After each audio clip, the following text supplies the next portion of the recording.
Explore only the truth, the two for you all. Shobha explores.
ఇంతకుముందు రాకపోవడానికి ఇప్పుడు రావడానికి ఏదైనా పరమార్థం ఉందా స్వామి? మనందరి యొక్క సుకృతంగా ఈరోజు ఇక్కడ వచ్చానన్నమాట. మీరు 12 ఏళ్ళు తపస్సు చేశారు అని విన్నాను స్వామి. ఎక్కడ చేశారు? ఇప్పటికీ కారులో కూర్చున్నానంటే అట్లాగే వెళ్ళిపోతాను మైకం లోపల. స్వామి, అంబత్రయి క్షేత్రము నెలకొల్పాలని మీకు సంకల్పం ఎలా వచ్చింది? 2010వ సంవత్సరం లోపల తీవ్రమైన వైరాగ్యం లోపల అజ్ఞాతంలో ఉన్నాను. అప్పుడు మీకు ఒక మెసేజ్ చేసిన తర్వాత కూడా అమ్మతో కాస్త కళ్ళు మూసుకొని మా యొక్క సంభాషణ జరిగింది. మీరు అక్కడ నీటితో దీపం వెలిగించినట్టు నేను చూశాను స్వామి. అది ఎన్ని సంవత్సరాల క్రితం వెలిగించారు? 2011వ సంవత్సరంలోనే కార్తీక శుద్ధ పౌర్ణమి రోజు జగదంబల యొక్క ప్రతిష్ట అయ్యింది. 2011వ సంవత్సరం నుంచి ఇప్పటి వరకు నిరంతరాయంగా వెలుగుతూనే ఉంది. 13 సంవత్సరాలు. మరణం తర్వాత ఏం జరుగుతుంది అన్నది మీరు ఇదమిత్తంగా చూడగలిగారా స్వామి? సాదృశ్యంగా చూడాలనుకుంటే ప్రతిరోజు లైవ్లో చూస్తారు వాళ్ళు. తమరు చూస్తుంటారు కదా స్వామి. భగవతి ఇచ్చామ్మ. నాకు ఆశీర్వచనం ఇవ్వండి స్వామి. తప్పకుండా. బెజవాడ కనకదుర్గమ్మ రాత్రిపూట రిక్షాలో కూర్చుని నగరం అంతా చూస్తుంది. అది ఎంత మాత్రం సత్యం అంటారు? అది వాస్తవమే. చాలామంది మరి ఆ భక్తుడికి మోక్షం ఇచ్చింది, ఆయనను అనుగ్రహించింది అన్నమాట సత్యమే. చిలుకూరు బాలాజీ టెంపుల్కి వెళ్ళడం, అక్కడ రంగరాజన్ స్వామి వారు మిమ్మల్ని భుజం మీద ఎక్కించుకుని గుళ్ళోకి వెళ్ళడం, అందులో ఏదైనా పరమార్థం ఉందంటారా స్వామి? శ్రీమాన్ రంగరాజన్ వారు అది ఒక సవాల్గా తీసుకున్నారు. తిరుప్పాణ ఆల్వారు లాంటి ఒక ఈ నిమ్న వర్గాల్లో అంతటి పరమభక్తుడు ఎవరున్నారు అని బాగా రీసెర్చ్ చేశారు. ఎవరో ఒక భక్తుడు నా గురించి వారికి చెప్పారు. నేను షాక్ అయ్యాను. ఆనాడు తిరుప్పాణ ఆల్వారు పుట్టినటువంటి కమ్యూనిటీ ఏమిటి, ఈనాడు నువ్వు పునరావృతం చేస్తున్నటువంటి కమ్యూనిటీ వాళ్ళు ఎవరు? భౌతికమైన శరీరం లేకుండా ఉంటారా స్వామి? అట్లా ఉన్నారు. లేవు అనడానికి ప్రమాణాలు లేవు, ఉన్నాయి అనడానికి ప్రమాణాలు ఉన్నాయి. మీరు చూసారా స్వామి దయ్యాలను?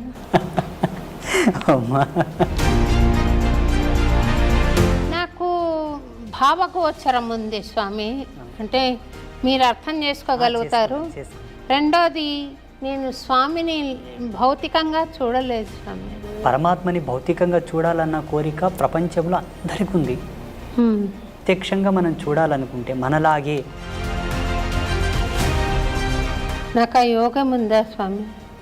పరమేశ్వరి ఇచ్చా. నేను చెబుతాను మీకు ఆ యోగం ప్రసాదించుటకు మీరు చూసుటకు గల భాగ్యం ఏంటన్నది ఇది ఆఫ్ అయిన తర్వాత చెప్తాను. నమస్తే స్వామి. నమస్తే అమ్మా. ఎన్నో రోజుల నుండి మీరు అన్నమయపురం రావాలని సంకల్పించుకున్నాం స్వామి. మిమ్మల్ని ఆహ్వానించడం కూడా జరిగింది. అదెందుకో ఈరోజు పరమ పవిత్రమైన శ్రావణ మాసంలో మీరు అమ్మవారి స్వరూపంగా దయచేశారు. చాలా సంతోషంగా ఉంది స్వామి. ఈ మీ రాకలో ఇంతకుముందు రాకపోవడానికి ఇప్పుడు రావడానికి ఏదైనా పరమార్థం ఉందా స్వామి? పరమార్థం భగవతేచ్ఛ. ఆ రోజు రావాలని మేము అన్ని ఏర్పాట్లు చేశాము. స్వామి చిన్న కారణం వలన ఆల్ ఇండియా సాధు సంత్ ప్రెస్ ఒకటి మహారాష్ట్రలో ఏర్పాటు చేశారు, ముంబైలో. స్వామి ఆ మీటింగ్కి వెళ్ళాల్సి వచ్చింది. నేను అక్కడ వెళ్ళడం వల్ల ఇక్కడ రాలేకపోయాను. భగవత్ చింత ఆ రోజు రాలేకపోవడం, ఈరోజు రావడం, ఇది శ్రావణ మాసంలోనే చాలా పవిత్రమైన రోజు ఈరోజు. అది స్వామివారి యొక్క కృప, మనందరి యొక్క సుకృతంగా ఈరోజు ఇక్కడ వచ్చానన్నమాట. స్వామి మీరు 12 ఏళ్ళు తపస్సు చేశారు అని విన్నాను స్వామి. ఎక్కడ చేశారు? మీ స్వత్సంకల్పమా లేదా ఏదైనా ఎవరైనా గురువు మిమ్మల్ని ఆదేశించారా తపస్సుకి? మొదట నా స్వయం సంకల్పమే. నా సంకల్పమే. మా గురువుగారి యొక్క సపోర్ట్ నాకు బాగా తోడైంది. వారు నాకు ఇచ్చిన శక్తిపాత దీక్ష, మంత్రోపదేశ మహిమ, ఆ మంత్రం యొక్క జపశక్తి అనేది నన్ను సంకల్పము దృఢంగా నిలబడేటట్టుగా చేసి 2011లో మా ఆశ్రమానికి వచ్చి, బిజ్వార గ్రామానికి వచ్చి, అక్కడే సుస్థిరంగానే ఇన్నేళ్ళు తపస్సు చేస్తూ ఇప్పటికి కూడా అదే అనుష్ఠానంలోనే, అదే తపస్సులోనే ఉన్నాను. ఇప్పుడు జనబాహుల్యంలోకి రావడానికి గల కారణం ఏంటంటే, కొంతమంది పెద్దలు, కొంతమంది ప్రముఖులు నన్ను చెప్పారనమాట. అయ్యా, మీరు అక్కడ అనుష్ఠానానికే పరిమితం అయితే ఎట్లాగా, తిరగండి, జనాల లోపలికి తిరగండి, జ్ఞాన ప్రచారం చేయండి, ధర్మ ప్రచారం చేయండి అని. వాళ్ళు మహాత్ములే, చాలా గొప్ప గొప్ప వాళ్ళే నన్ను ప్రేరేపించారు. జేర్ స్వామి కూడా నన్ను ప్రేరేపించారు. చిలుకూరు బాలాజీ రంగరాజన్ స్వామీజీ కూడా నన్ను ప్రేరేపించారు. వాళ్ళ యొక్క ప్రేరణాత్మకంగానే జనబాహుల్యంలోకి రావడం జరిగింది. నాకు ఇక్కడ అంటే జనబాహుల్యంలోకి రావాలి, ఇలా మాట్లాడాలని ఇష్టం లేదు. ఎప్పటికీ వైరాగ్య చింతనలోనే, అజ్ఞాతంలోనే ఉండాలన్నదే నా సంకల్పం. ఇప్పటికీ కారులో కూర్చున్నానంటే అట్లాగే వెళ్ళిపోతాను మైకం లోపలికి. లొకేషన్ వచ్చింది, డ్రైవర్ లేపితే తప్ప లేవను. ఆ వైరాగ్య చింతన ఇంకా పోలేదు నా నుంచి. సుదీర్ఘంగా మా స్వగ్రామంలోనే అనుష్ఠానంలో ఉన్నాను నేను. మీ గురువుగారి పేరు చెప్తారా స్వామి ఒకసారి? తప్పకుండా. మనకందరికి సుపరిచితమైనటువంటి పండరిపుర క్షేత్రం, సంత్ రాజారాం కైకాడి మహారాజ్. పండరిపురంలోనే ఒక ప్రసిద్ధమైనటువంటి పీఠం వాళ్ళది ఉన్నది. అవును స్వామి. చాలా గొప్ప పరంపర వాళ్ళది. వాళ్ళు అవధూతలు. మా గురువుగారు అవధూత. వారి చేతనే దీక్షాగ్రహణము, మంత్రోపదేశ సంస్కారం అంతయు వారి చేతనే అయింది నాకు. స్వామి, నేను ఈ ప్రశ్న అడగచ్చో లేదు, మీరు అవధూత స్థాయికి చేరుకున్నారు అనుకుంటున్నాను. చాలా సంతోషం. అవధూత స్థాయికి చేరుకున్నాక ఈ దేశంలో ఇంత అశాంతి, ఇంత హింస, ఇంత రాజకీయము, కుటిల నీతి నడుస్తుంది కదా స్వామి. అందుకు మీ బోటి మహానుభావులు చేస్తున్న ప్రయత్నం ఏంటో ఒకసారి సెలవిస్తారు స్వామి. ప్రపంచంలో జరుగుతున్న అనేక దుర్మార్గములకు, అనేక దుశ్చర్యలకు గల కారణం ఒకటే, మనిషి ధర్మ పరివర్తనంలో లేడు. ఎప్పుడైతే ధర్మంలో ఉంటాడో, ఆచార ధర్మాన్ని కట్టుబడి ఉంటాడో, ఈ ఆకృత్యాలు జరగవు. ఇది మనకు ధర్మసింధువులో ఋషులు ఆనాడే రాసి ఉంచారు. ఈ ధర్మాన్ని గనక జీవుడు తప్పితే ఎన్ని అఘాయిత్యాలు జరుగుతాయి సమాజంలో, ఎన్ని ఆకృత్యాలు ప్రేరేపితం అవుతాయని ఋషులు ఆనాడే ఉద్ఘాటించి మనకు రాసి ఇచ్చారు. అలా కొన్ని శాస్త్ర నిఘంటువుల యొక్క పరిశోధన చేసినప్పటికీ మాకున్న స్వీయ అనుభవంతో కూడా ఈ ఆకృత్యాలు చూడాల్సి వస్తుందే అని ప్రతిరోజు మదనపడిపోతుంటాం మేము. వీటిని అరికట్టడానికి, వీటిని నివారించడానికే సమాజంలోకి రావడం, అవగాహన సదస్సులు ఏర్పాటు చేయడం, ఈ సోషల్ మీడియా మాధ్యమంగా కూడా మాకు తోచినటువంటి జగన్మాత ఇచ్చిన జ్ఞానం చేత అందరినీ జ్ఞాన మార్గంలోకి తీసుకురావడం, ఇవన్నీ జరుగుతూ ఉన్నాయి. మా సంకల్పం ఒకటే, ధర్మం నిలబడాలి, సత్యమే సమాజంలో ప్రజ్వరిల్లాలి, ప్రతి ఒక్కరి యొక్క ఆభరణం కావాలి. కంఠాభరణం ఎలా ఉంటుందో అలా ఆభరణం కావాలి. అందరూ శాంతి కాముకులై సస్యశ్యామలంగా జీవించాలన్నది మా సంకల్పం. ప్రతిరోజు జపం అయిపోయిన తర్వాత అంగన్యాస కరన్యాసములన్నీ అయిపోయి ఉపాసన బలం అంతా అయిపోయిన తర్వాత మంత్రక్షితలు అదే దిశగా వదులుతాను నేను. అమ్మా జగజ్జనని, ఈ సమాజంలో సుస్థిరమైనటువంటి శాంతిని నెలకొల్పమ్మా, నా బోటి వాళ్ళు చేసేటటువంటి ఈ యొక్క సంకల్ప శక్తి సత్యమైతే అది నెరవేరుగాక అని అమ్మకు ఆదేశం ఇస్తాను ప్రతిరోజు. ఆ అమ్మ యొక్క ఆశీర్వాదం, భగవత్ సంకల్పం, భగవంతుడు తలంచిన ఎడల అది ఎంత పని. మేము ఉడతా భక్తిగా ప్రతిరోజు అదే సంకల్పం చేస్తూ ఉంటాం. యజ్ఞం చేసినా, అర్చన చేసినా, భగవత్ కైంకర్యం ఏమి చేసినా కూడా ఉత్తర సంకల్పం అదే. స్వామి, అంబత్రయి క్షేత్రము నేను కూడా దర్శించుకున్నాను. మీరు చక్కటి ఆశీర్వాదం ఇచ్చి పంపించారు.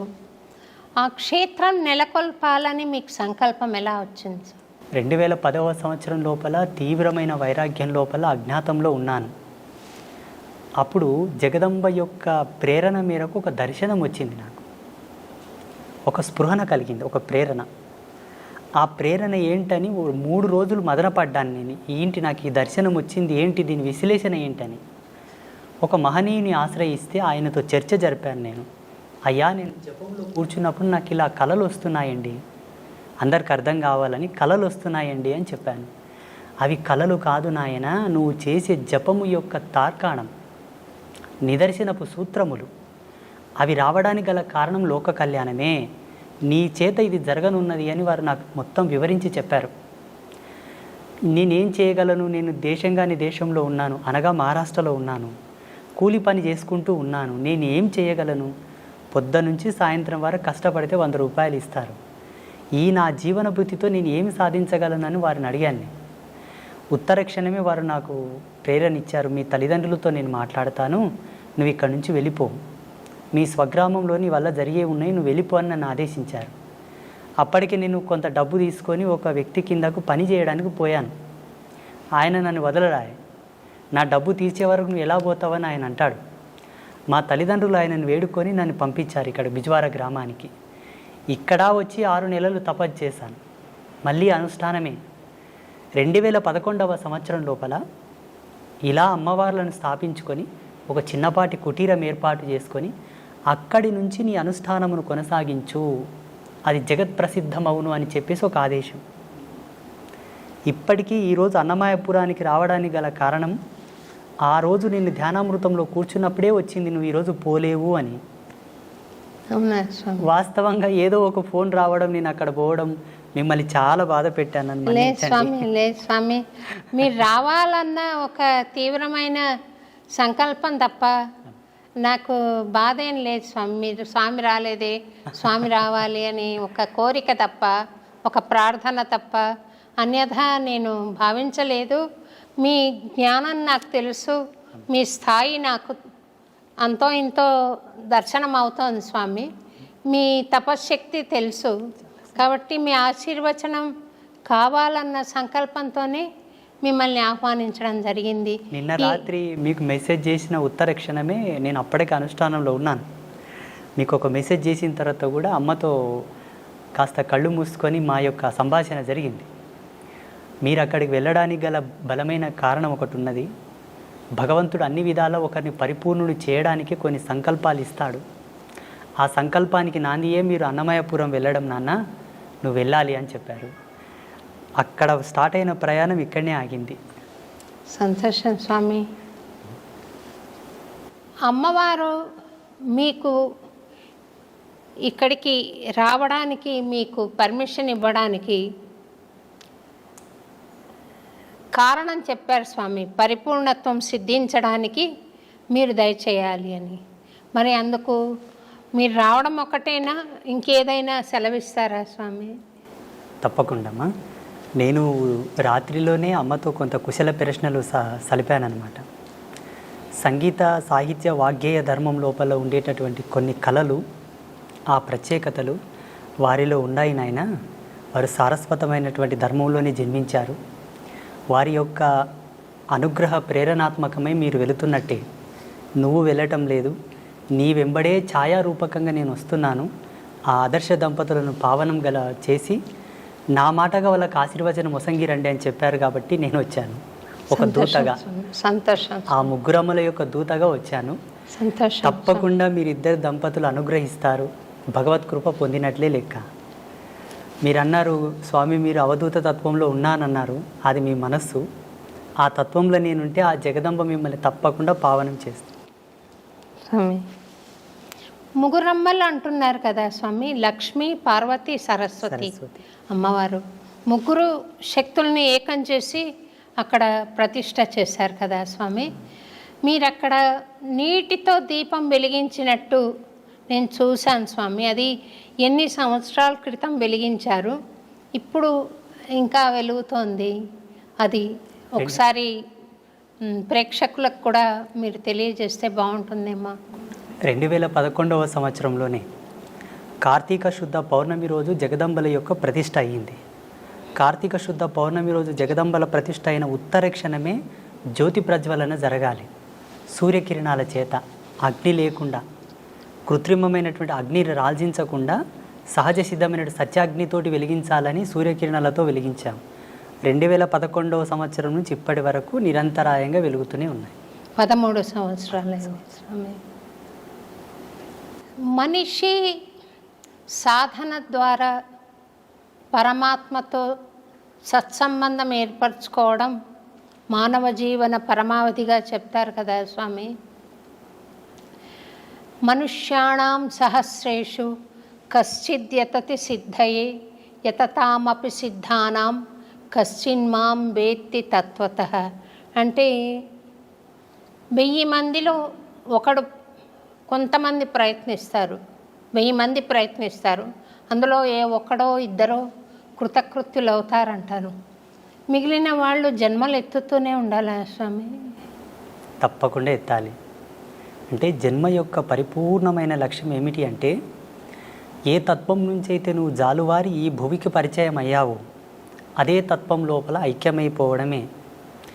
ఐక్యమైపోవడానికి గల ఉత్తమమైనటువంటి సోపాన మార్గమే ఈ సాధన క్రమము, ఆధ్యాత్మికమైనటువంటి దర్పణం. ఈ ధార్మిక చింతననే దానికి సోపానమైనటువంటి మార్గం. ఇందులో ప్రథమ భూమిక ధార్మిక నిబంధనలలో ఏముంటుందంటే అహింస, శాంతి, నిత్యం పవిత్రత, సర్వమంగళ్యవర్ధమైనటువంటి జీవన విధానం ఇందులో ఉంటుంది. అందుకే ధార్మికతతోనే పరమాత్మను చేరుకోవడం సులభము, క్షేమకరము, అన్నిటికీ సయోగ్యమైనటువంటి మార్గమని మనకు ఉద్ఘాటించి చెప్పారు ఋషి పరంపరలు. అన్యమైన మార్గముల వెంబడ కూడా అవలంబింపవచ్చునేమో, బహుదుర్లభం, బహు కాఠిన్యము. అందుకు గల ప్రామాణికమైనటువంటి సూత్రము లేదు. ధార్మికంగా భగవత్ చింతనతో పరమాత్మతో ఐక్యమవ్వచ్చు, మన ముక్తిని మోక్షాన్ని పొందవచ్చు అని అనేకులు నిరూపించి చూపించారు మానవాళికి. కొంతమంది మరణం పాలవుతున్నారు, కొంతమంది మృత్యువును జయించి మీ బోటి మహానుభావులు బ్రతికుండంగానే పరమాత్మను దర్శిస్తున్నారు. మరణం తర్వాత ఏం జరుగుతుంది అన్నది మీరు ఇదమిత్తంగా చూడగలిగారా స్వామి? అది ఒకసారి సెలవిస్తారా? ప్రపంచంలో ప్రతి ఒక్కరూ మరణాన్ని బహు దుర్లభం, చాలా బాధాకరము, అదొక చెడ్డగా భావిస్తారు. చనిపోవడం అంటే ఒక చెడు, ఒక కీడుగా భావిస్తారు. మా ఉద్దేశం ప్రకారంగా, మేము పొందిన అనుభూతి ప్రకారంగా మరణాన్ని మించిన సుఖము, సంతోషం వేరొకటి లేదనుకుంటాను. శాశ్వతానందం అది పొందగలిగితే, ఆ ఓటి మరణాన్ని పొందగలిగితే, దుర్మరణమునకు, దుర్గతితో మరణించిన మరణానికి శాంతి లేదు. అది యాతన, బహు దుర్లభము, బహు కాఠిన్యమైనటువంటి యాతన. అది తగదు జీవుడికి ఎప్పుడే కానీ ఇచ్ఛామరణ సంసిద్ధి కలిగినా, భగవత్ ప్రేరణతో మరణ సంసిద్ధి కలిగినా అందుకు మించిన శాంతి వేరొకటి లేదు. అలా చనిపోవడానికి కూడా మన ధర్మం లోపల చాలామంది ప్రాకులాడారు. అందరికీ సుపరిచితులైనటువంటి భీష్మ పితామహ, వారికి మరణం వారి ఇచ్ఛా ప్రేరణతోనే కలిగినది. దక్షిణాయనం వీడి ఉత్తరాయణ పుణ్యకాలం ప్రవేశించే వరకు వారు మరణాన్ని స్వీకరించలేదు. మరణంలో కూడా ఒక ఆనందాన్ని వెతికారు వాళ్ళు, మరణంలో కూడా ఒక ప్రాముఖ్యతను వెతికారు వాళ్ళు. అలా చాలామంది మహితాత్ములు, గొప్ప గొప్ప వాళ్ళు మనకు మరణం గురించి ఎన్నో నిదర్శనాలు ఇచ్చారు. ఈనాడు ప్రజాలోకమంతా కూడా మరణం అంటే భయపడతారు. మరణాన్ని గురించి భయపడవలదు, మరణాన్ని గురించి చింతించవలదు. నీవు ఎంత భయపడినా, ఎంత చింతన చేసినా ఈశ్వర ప్రమాణమే జనన మరణములు. ఎలా మరణిస్తున్నావన్న దశని గురించే మనం ప్రాకులాడాలి. అన్ని ధర్మాలకు కట్టుబడి అన్ని ఆచార ధర్మాలకు నువ్వు కట్టుదిట్టమై ఉండి నడిస్తే తప్పకుండా సహజమైన మరణం, శాంతి మరణం, ఇచ్ఛామరణమే సంభవిస్తుంది. జీవుడు కాళ్ళు చేతులు గట్టి ఉండగా తనదైన విద్వత్తును, విజ్ఞానాన్ని కోల్పోయి ధర్మాన్ని విస్మరించి నడిచిన నాడు అకాల మృత్యువులే సంభవిస్తాయి. మరణం శాంతంగా, హాయిగా, ఆస్వాదించడానికి అలవు కానంత అద్భుతంగా ఉంటుంది. మేము ఆస్వాదించాము దాన్ని. జీవుడు మరణించిన తర్వాత ఏమవుతాడంటే, జీవించి ఉండగా తాను చేసినటువంటి ధర్మాన్ని అనుసరించి ధర్మమా అధర్మమా, ఆయన జీవన ప్రయాణం అంతయు కూడా భగవత్ సంకల్పానికి దగ్గరగా ఉన్నదా, దూరంగా ఉన్నదా, ఈ యొక్క బేరీజును పట్టుకొని ఆయన మరణించిన తర్వాత యాతనా శరీరంతో ఉండాలా లేకపోతే సుఖశాంతులతో ఉండే శరీరంతో ఉండాలని డిసైడ్ అవుతుంది. భగవంతుని నమ్ముకొని భగవంతుని యొక్క సేవ చేసుకొని భగవత్ తత్పరతతో జీవించిన వాళ్ళు ఎవరు కూడా యాతన అనుభవించలేదు. భావి తరాలలో అనుభవించబోరు, ఇక ముందు ఎవరు కూడా అనుభవించలేదు. ఎవరైతే భగవంతుని దూషిస్తున్నారో, హరిభక్తులను, శివభక్తులను, దైవీ తత్పర సంపన్నులను దూషిస్తున్నారో వారికి తప్పకుండా మరణానంతరం బహు దుర్లభమైనటువంటి యాతన ఉంటుంది. ఈరోజు ఏదో కొంచెం చదువుకోగానే, అంత తెలివి రాగానే దేవుడు లేడు, ఇవన్నీ మూఢనమ్మకాలు, చాదస్వం, వీటిని నమ్మకూడదు, వీటి వల్ల టైంపాస్ అంటున్నారు చూసారా, వారందరికీ కూడా మరణం తర్వాత అది వర్ణించశక్యం కానటువంటి సందర్భం అన్నమాట. మనిషి శరీరం భౌతికంగా మనం చూస్తున్నాం కదా స్వామి, అందులో మళ్ళీ ఒక సూక్ష్మ శరీరం ఉంటుంది, ఒక కారణ శరీరం ఉంటుంది, ఒక మహాకారణ శరీరం ఉంటుంది అని చెప్తారు కదా. ఆ నాలుగింటిని విడివిడిగా చూడడానికి సాధ్యపడుతుందా స్వామి? అది యోగ సంధాన కర్తృత్వంతోనే సాధ్యమవుతుంది. ఆధ్యాత్మికమైనటువంటి పూజలు, వ్రతాలు, నోములు, జపతపాదులన్నీ కొన్ని ప్రామాణికమైనటువంటి సూత్రావళిపైన నడుస్తాయి. జీవుడికి కొన్ని అనుభవాలు తెచ్చిపెడతాయి. మీరు అనుకున్నటువంటి అనుభవాన్ని తార్కికంగా సాదృశ్యంగా చూడాలనుకుంటే యోగ మూలాలను అవలంబించాల్సి ఉంటుంది. ఇప్పుడు హిమాలయస్లో చాలామంది యోగులు ఉన్నారు.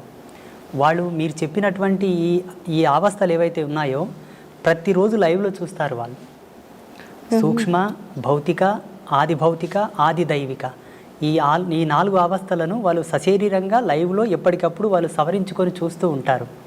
వాటికి యోగ మూలాలు అవసరం, కొంత కఠినాత్మకమైనటువంటి తపశ్చర్య కూడా అవసరం వాటి కోసం. ఆ రుచి, అనుభవం, ఆ ప్రేరణ ఉన్నవాళ్ళు చూశారు. తమరు చూస్తుంటారు కదా స్వామి. భగవతి ఇచ్చామ్మ, నాకు ఆశీర్వచనం ఇవ్వండి స్వామి. తప్పకుండా. ఒక రకమైన అనుభూతి కలుగుతోంది, కానీ ప్రామాణికంగా నేను దాని గురించి ఇతరులకు చెప్పలేను. నాకు స్వానుభవైక వేద్యంగా ఉంది. అదేంటో అర్థం కాని తనంలో నేను అనుభవిస్తున్నాను స్వామి.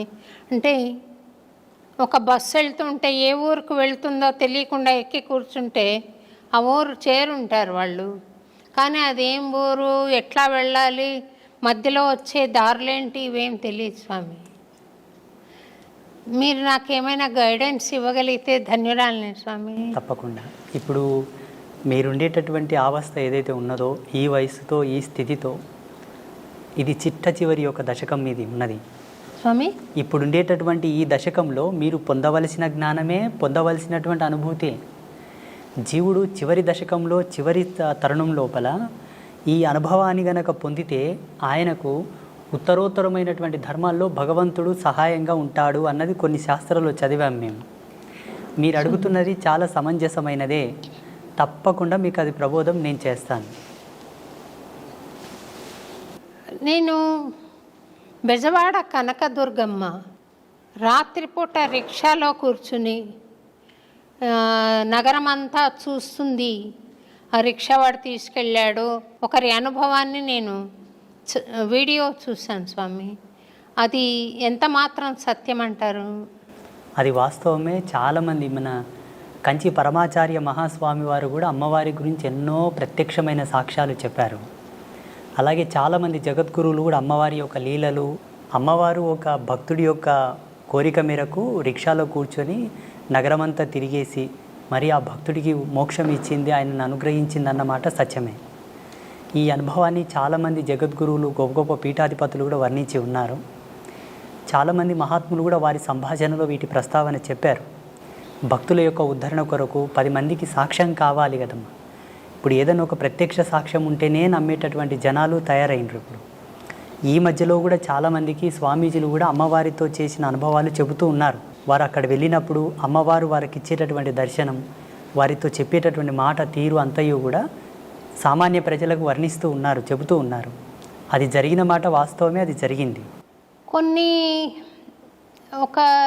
కొన్ని సంవత్సరాల క్రితం నేను ఒక చిన్న వీడియో చూశాను స్వామి.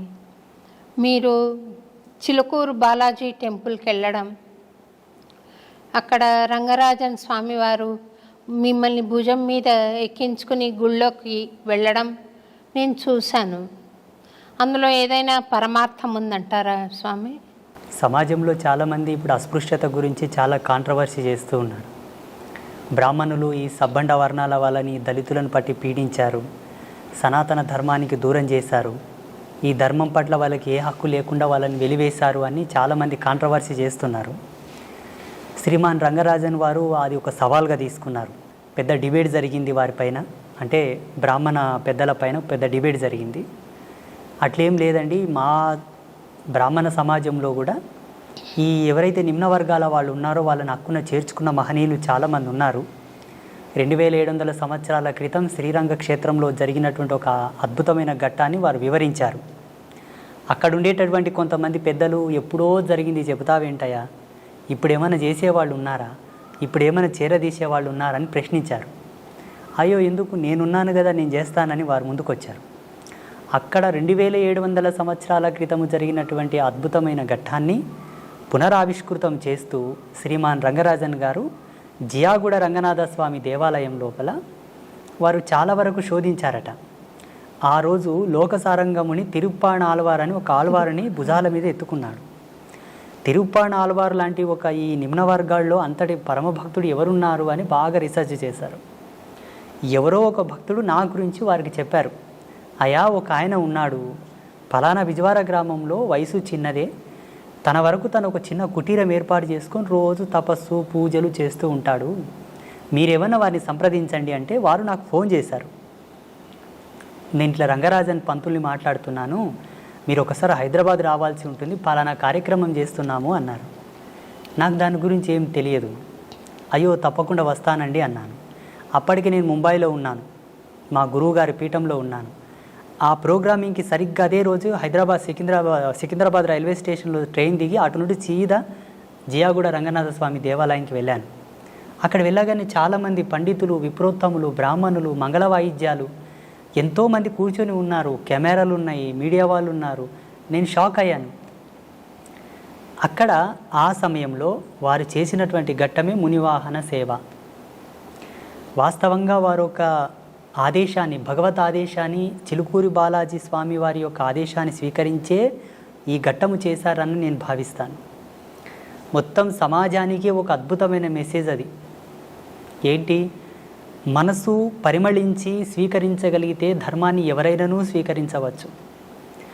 అలా స్వీకరించలేని పక్షాన భగవంతుడు ఏం చేయదు, ధర్మం కూడా ఏం చేయదు కదా. ఆ కోణంలో అందరికి ఒక మంచి మెసేజ్ పోవాలని చెప్పి వారు ఆ కార్యక్రమం చేశారు. స్వామి, అయితే స్వామి,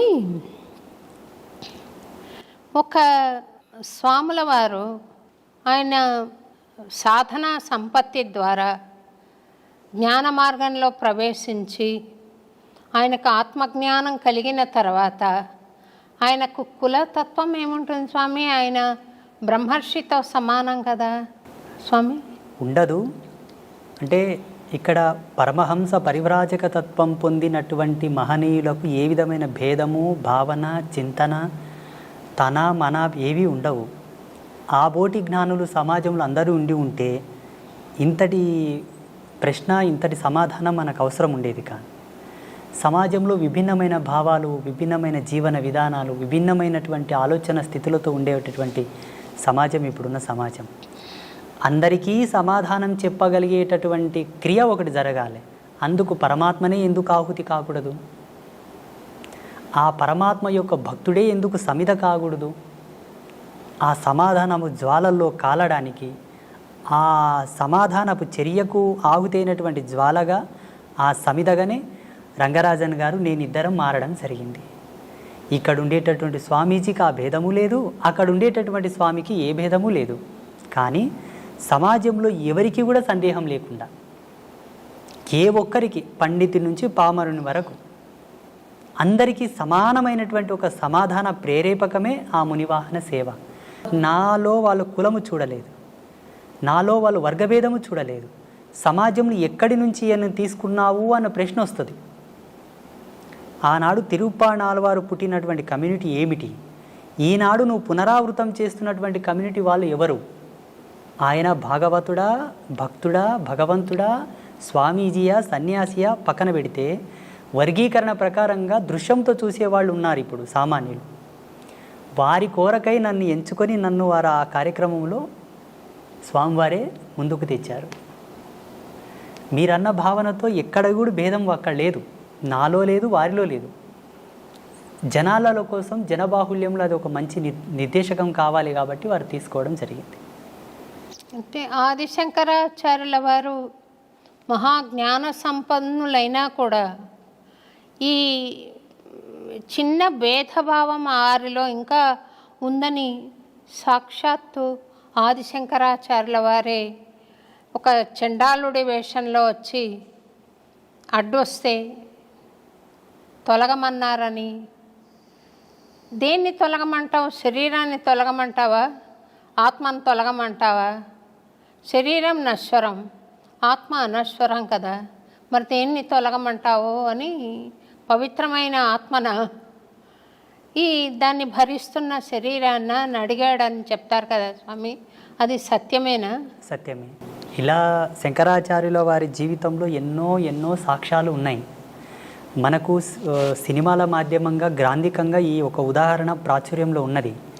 ఇలా వారి అనుభవంలో చాలా ఉదాహరణలు ఉన్నాయి శంకరాచార్యుల వారి జీవితంలో. అది ఒకటే కాక అటు ముందు కూడా కొన్ని సంఘటనలు వాళ్ళు ఎదుర్కోవడం జరిగింది. ఇప్పటికీ ఎందరో మహనీయులు ఇటువంటి సన్నివేశాలు చూసి ఉన్నారు. రామానుజుల వారి జీవితంలో కూడా ఒక ఘట్టం జరిగింది. రామానుజుల వారి జీవితంలో, మధ్వాచార్యుల వారి జీవితంలో మహనీయులకందరికీ కూడా ఎక్కడో ఒక్క మూలన జ్ఞానపు అంకురము వెలిగించడానికి, పరమాత్మనే తట్టి లేపడానికి కొన్ని సంఘటనలు జరిపించాడు. ఆ చిద్విలాస స్వరూపుని యొక్క లీలలవి, ఆ పరాత్పరుని యొక్క లీలలవి. ఆయననే సామాన్యుడిలా వచ్చి, చండాలుడిలా వచ్చి, నిషిద్ధ కులములో పుట్టినటువంటి ఒక భక్తుడిలా వచ్చి భాగవతులకు, త్రిమతాచార్యులకు కొంతలో కొంత జ్ఞానోపదేశం చేశాడు అక్కడ జరిగినటువంటి సంభాషణ మూలంగా. స్వామివారు, శ్రీ వెంకటేశ్వర స్వామివారు ఆ తిరుమల కొండలపైన ఎందరితోనో ఎన్నెన్నో ఆటలు ఆడాడు, క్రీడలు ఆడారు. చాలామంది భాగవతులతో, పుణ్యాత్ములతో ఆయన క్రీడించాడు, సంభాషించాడు. అందులో సెన్సులు ఉన్నారు, దళితులు ఉన్నారు, కొండల్లో జీవించే వాళ్ళు ఉన్నారు, చాలామంది ఉన్నారు. కొన్ని కథలు ప్రాచుర్యంలోకి వచ్చాయి. ఇప్పుడు వేంగమాంబ కానీ, అక్కడ ఉండేటటువంటి ఒక భక్తుడు కానీ, హాతీరాం బాబాజీ కానీ, ఇటువంటి వాళ్ళ గాథలు కొన్ని ప్రాచుర్యంలోకి వచ్చాయి. మరుగున పడిపోయిన చరిత్రలు చాలా ఉన్నాయమ్మా. స్వామి ఎందరెందరితోనో సంభాషించినటువంటి కథలు చాలా ఉన్నాయి. మాబోటి వాళ్ళు వాటిని తెలుసుకొని పసిగట్టి కొందరికి మాత్రం వాటి చెబుతూ, చూడన్న మీరు దేనికి తక్కువ కాదు, శ్రీ వెంకటేశ్వర స్వామి వారే మీ వాళ్ళతో మాట్లాడారయ్యా, మీరు స్వామివారికి పాత్రులే, మీరు స్వామివారిని చేరండి, సేవించండి, వేడుకోండి అని చెప్పేసి చాలామందిని నేను ప్రేరేపితం చేశాను. ఈ ముగురమ్మల మూలపుటమ్మ అంటారు కదా స్వామి, ఆ ముగురమ్మలు ముక్కోటి దేవతలు ఒక్కటైనారు, చక్కని పాపను ఇక్కడ ఉంచారు అన్నారు. ఈ అమ్మలంతా కలిసి అక్కడ ఉన్నారు అని ఒక భక్తుడి భావన. మీరు వెంకటేశ్వర స్వామిలో అమ్మను దర్శించుంటారు కదా స్వామి, అమ్మలో కూడా వెంకటేశ్వర స్వామి కనపడుతూ ఉండాలి కదా. ఈ అభేదత్వం ఉన్నప్పుడు మా దేవుడు గొప్ప, మీ దేవుడు గొప్ప అనుకోవడం మూర్ఖత్వం అవుతుందేమో కదా స్వామి. భగవంతుణ్ణి ఎప్పుడైతే భేదంతో చూశావో జీవుడు ఇంకా పరిపూర్ణుడు కాలేదు అని లెక్క. అది సాంప్రదాయికంగా అవనివ్వండి, పీఠ పరంపరానుగతంగా అవనివ్వండి. జీవుడు తరించుటకు పలు మార్గాలున్నాయే తప్పిస్తే ఉత్తమమైనటువంటి స్థితి చేరడానికి ఉన్నది ఒకటే, పరమాత్మ. ఆ పరమాత్మకు ఏ విధమైన రూపభేదము లేదు, లింగభేదము లేదు, వర్గభేదము లేదు, ఏ విధమైన సాంప్రదాయమైనటువంటి భేదము లేదు. జీవుడు తనకు విజ్ఞాన విద్వత్వ ఆవిష్కరణ చెంది తాను కొన్నింటిని పరిగణలోకి తీసుకున్న తర్వాత కొన్ని కట్టుదిట్టమైన ఆచారాలను ఏర్పాటు చేసుకున్నాడు. వారి యొక్క ఆశ్రమ ధర్మాలు, పీఠ పరంపరానుగతంగా వచ్చేటటువంటి సూత్రాలను పట్టుకున్నారు. భగవంతునికి అవి ఎన్నడి కూడా చెల్లవు. నేను స్వామివారిలో అమ్మని చూస్తాను, అమ్మలో స్వామివారిని చూస్తాను, స్వామివారిలో శివతత్వం చూస్తాను, శివతత్వంలో స్వామితత్వం చూస్తాను, భక్తుడిలో భగవంతుని చూస్తాను, భగవంతునిలో భక్తిని చూస్తాను, ఉపాధి యోగ ధర్మాన్ని అనుసరించి. అట్టి జ్ఞానాన్ని పొందిన వాళ్ళు ఎవరు కూడా ఎరుక దృష్టితో చూసే వాళ్ళు ఎవరు కూడా భేదం చూపరు.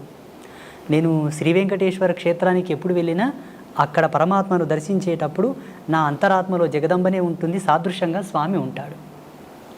నేను మా పిల్లలకు, మా శిష్యులకు అందరికీ ప్రబోధం చేశాను. ఆ జగజ్జనని జగన్మాత ఆ లలితా పరమేశ్వరే నాకు గోచరించింది నాయన అని చెప్తూ ఉంటాను నేను. ఒక్క త్రుటి కాలమునందు మరి యథాతథంగా స్వామివారే గోచరిస్తారు. అది నా గురి, నా యొక్క తాపసికమైన గురి ప్రతిరూపకంగా అక్కడ అమ్మను దర్శిస్తాను నేను. సంతోషం స్వామి. స్వామి, కొంతమంది మహాభక్తులై ఉండి కూడా సాధన ఎంతో జరిగినా కూడా వారు కొన్ని దశల్లో కొన్ని విపత్తులను అనుభవిస్తూ ఉంటారు. అది వాళ్ళు ఇది వద్దనుకున్నా కూడా అది పోయే స్థితి ఉండదు. ఒక పని చేయాలనుకున్నా చేసే స్థితి ఉండదు.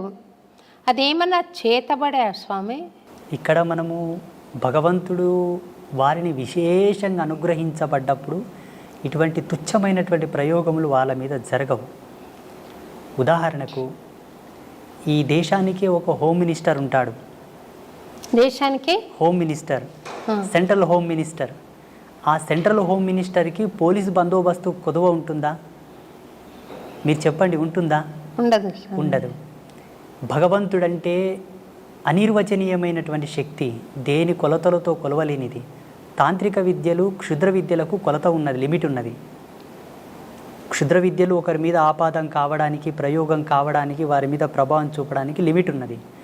భగవత్ చైతన్యానికి లిమిట్ లేదు, కొలత లేదు, అపరిమితం, అది అనంతం, అవ్యాజ్యము. అట్టి కృపను పొందిన మన పైన అటువంటి ప్రయోగాలు జరగవు. అయితే కొంతమంది పుణ్యాత్ములు, పుణ్యచరితులు, గొప్ప గొప్ప భక్తులు కూడా కొంత సమయం వరకు కలిమాయలో పడవలసి వచ్చి కొన్ని తప్పులు చేశారు, కొన్నింటికి ప్రలోభపడ్డారు, స్త్రీ వ్యామోహితులయ్యారు, డబ్బుకు వ్యామోహితులయ్యారు, రాజకీయంగా వాళ్ళు కలిసి కొందరి చేత అవమానాలు పడ్డారు. చాలామంది గొప్ప గొప్ప పీఠాధిపతులు అనుకోండి, స్వామీజీలు అనుకోండి. వీటికి వారి యొక్క స్వయం జన్మకర్మ సంభవము. ఎవరు? ఆ స్వామీజీ యొక్క జన్మకర్మ సంభవం. యోగ తత్పర సంపన్నులో ఏముంటుందమ్మా అంటే, ఆశ్రమ ధర్మాన్ని స్వీకరించినప్పుడే తన జన్మను తాను పరిశుద్ధి గావించుకొని ఆశ్రమ ధర్మంలో అడుగుపెట్టాలి. సోకాల్డ్ స్వామీజీలు సెల్ఫ్గా క్రియేట్ చేసుకొని వచ్చే వాళ్ళందరూ కూడా అనుభవిస్తారు, తప్పదు. వాళ్ళు పాత్రను శుద్ధి చేసుకోకుండానే పక్వానికి ఉపక్రమిస్తారు. పాత్ర శుద్ధి ఎరగక ముందే పక్వం ఆరంభిస్తారు కాబట్టి తత్ఫలితం వాళ్ళు అనుభవిస్తున్నారు. కానీ వాస్తవంగా ఆధ్యాత్మిక సూత్రావళి ప్రకారంగా ఏ ఆశ్రమ ధర్మంలో నువ్వు కాలు పెడుతున్నావో అడుగిడకన ముందే నీ జన్మ సుకృతం ఏమిటి, నీ జన్మకర్మ సంభవం ఏమిటి, ఎందుకై నీవు జన్మించితివి, అదంతా విశ్లేషణ చేసుకొని ఉత్తర జన్మలో ఉండేటటువంటి పాపములు నీవు ఎందు ఏవైనా ఉన్నా వాటిని ప్రక్షాళన చేసుకొని శుద్ధుడవైన తర్వాతే భగవంతుని ఆశ్రయించవలే. అలా చేసుకొని వాళ్ళకి అది ఆపాదమై వేధిస్తూ ఉంటాయి. ఆ కర్మ, ఆ పాపం యొక్క ప్రేరేపకమే వాళ్ళని తప్పు చేయడానికి ప్రేరేపిస్తూ ఉంటాయి. చాలామంది గొప్ప గొప్ప వాళ్ళ జీవితాల్లో ఇది నిరూపణ అయింది. ఆ ప్రభావం వాళ్ళ మీద ఉండిపోతుంది. భౌతికమైన శరీరం లేకుండా మరి అది సూక్ష్మ శరీరం అనాలా, ప్రేతాత్మ అనాలా, దయ్యాలని మామూలు మాటల్లో అంటారు, దేవతలు కూడా కావచ్చు. ఉంటారా స్వామి అట్లా? ఉన్నారు. దైవం ప్రత్యక్షమైనటువంటి దర్శనం. ఈ భూతాలు, ప్రేతాలు, దయ్యాలు ప్రత్యక్షంగా మనకు కనబడవు. భగవంతుడు దర్శనమిస్తాడు కానీ వాళ్ళు మనకు దర్శనం అవ్వరు. ఆ దుష్టశక్తిని పసిగట్టి పట్టుకోవాలంటే అందకు సమానమైనటువంటి దైవశక్తి కలిగి ఉండాలి. ఆ ప్రేరణాత్మకమైనటువంటి శక్తి ఉంటే మనం భూతాలను, ప్రేతాలను పట్టుకోవచ్చు, చూడవచ్చు కూడా. ఇవన్నీ కూడా ఉన్నాయి సమాజంలో. లేవు అనడానికి ఆస్కారం లేదు, ఉన్నాయి అనడానికి ప్రమాణాలు ఉన్నాయి. ఆ ప్రమాణాలు వేటిపైన ఆపాదం అవుతున్నాయో మేము నిరూపించగలం. లేవు అనడానికి ప్రమాణాలు లేవు, ఉన్నాయి అనడానికి ప్రమాణాలు ఉన్నాయి. మీరు చూసారా స్వామి దయ్యాలను? అమ్మా నారాయణ, చూశాను. అంటే ఎందుకు మీ వద్దకు రావడానికి కారణం ఏంటి స్వామి? వాళ్ళకు కొన్ని వాళ్ళకు ఉండేటటువంటి స్వయం కోరికలు కొన్ని ఉంటాయి, స్వయం ప్రేరణలు కొన్ని ఉంటాయి. ఎంతకు విమోచనం కలగక వచ్చి ప్రాధేయపడ్డటువంటి సందర్భాలు చాలా ఉన్నాయి మాట. కొన్ని ఆత్మలు, మీరు పుణ్యాత్ములు అంటారు, తపస్వీకులు అంటారు, మీ యోగ మహిమతో మాకు విమోచనం కలిగించండి, మాకు శాంతిని ప్రసాదించండి, మా వారసులు మీ దర్శనార్థంపై వస్తున్నారు, వారికి మీరు చెప్పి మాకు సద్గతి కలిగేటట్టుగా చేయండి, ఎన్నాళ్ళంటూ మేము ఈ యాతన శరీరంతో ఉండగలము అని చెప్పి మాకు గోచరించిన వాళ్ళు ఉన్నారు, గోచరిస్తున్నారు కూడా ఇప్పటికీ. మీకు అంటే కాంతి రూపంలో కనపడతారా, లేకుంటే భౌతిక శరీరం కూడా కనపడుతుందా స్వామి వాళ్ళది? పంచభూతాల్లో ఆత్మగా మారిన వారికి ఒకే భూత ప్రభావం ఉంటుంది, వాయు ప్రేరేపకం మాత్రమే ఉంటుంది. వాయు ప్రేరేపకంగానే ఉంటారు. సశరీరంగా సజీవంగా లైవ్లో ఉండడానికి పంచభూతముల యొక్క సమ్మిశ్రితంగా మనం ప్రత్యక్ష వీక్షణం చేస్తాం అందరం. ఆత్మను చూడాలంటే 4 భూతములు విడిపోతాయి. అగ్నితత్వం, భువితత్వం, జలతత్వం, ఆకాశతత్వం విడిపోతాయి. వాయుతత్వం మాత్రమే ఆత్మగా నిలబడిపోతుంది. మనం ఏ ఆత్మను దర్శించాలన్నా వాయువు ప్రేరేపకముగానే చూడవలే, సంభాషించవలే. ఇక్కడ మీరు దయ్యాలు, భూతాలు, ప్రేతాలు మీకు కనబడతాయా గురూజీ అని అడిగారు కదా. పంచభూతాల మీద అంతో కొరతో కాస్తో కొరతో జ్ఞానం ఉండి పట్టు ఉన్న వాళ్ళకే వాటిని పట్టుకోవడానికి ఒక విఘ్నత ఉంటుంది, లేకపోతే ఉండదు. అంటే వాటి అనుభూతి కలుగుతుందా, లేకపోతే చర్మచక్షులతో చూడగలుగుతామా స్వామి? చర్మచక్షులతో చూడొచ్చు, అనుభవైకంగా తీసుకునే వాళ్ళు కొంతమంది ఉంటారు. లైవ్లో చర్మచక్షులతో వాళ్ళని చూస్తూ ఒక షాడో, ఒక నీడలాగా, ఒక వాయు యొక్క కేంద్రకంగా ఒక ఆకారంలాగా మనం చూసి మాట్లాడడం కూడా జరుగుతుంది. చూసిన వాళ్ళు చాలామంది ఉన్నారు.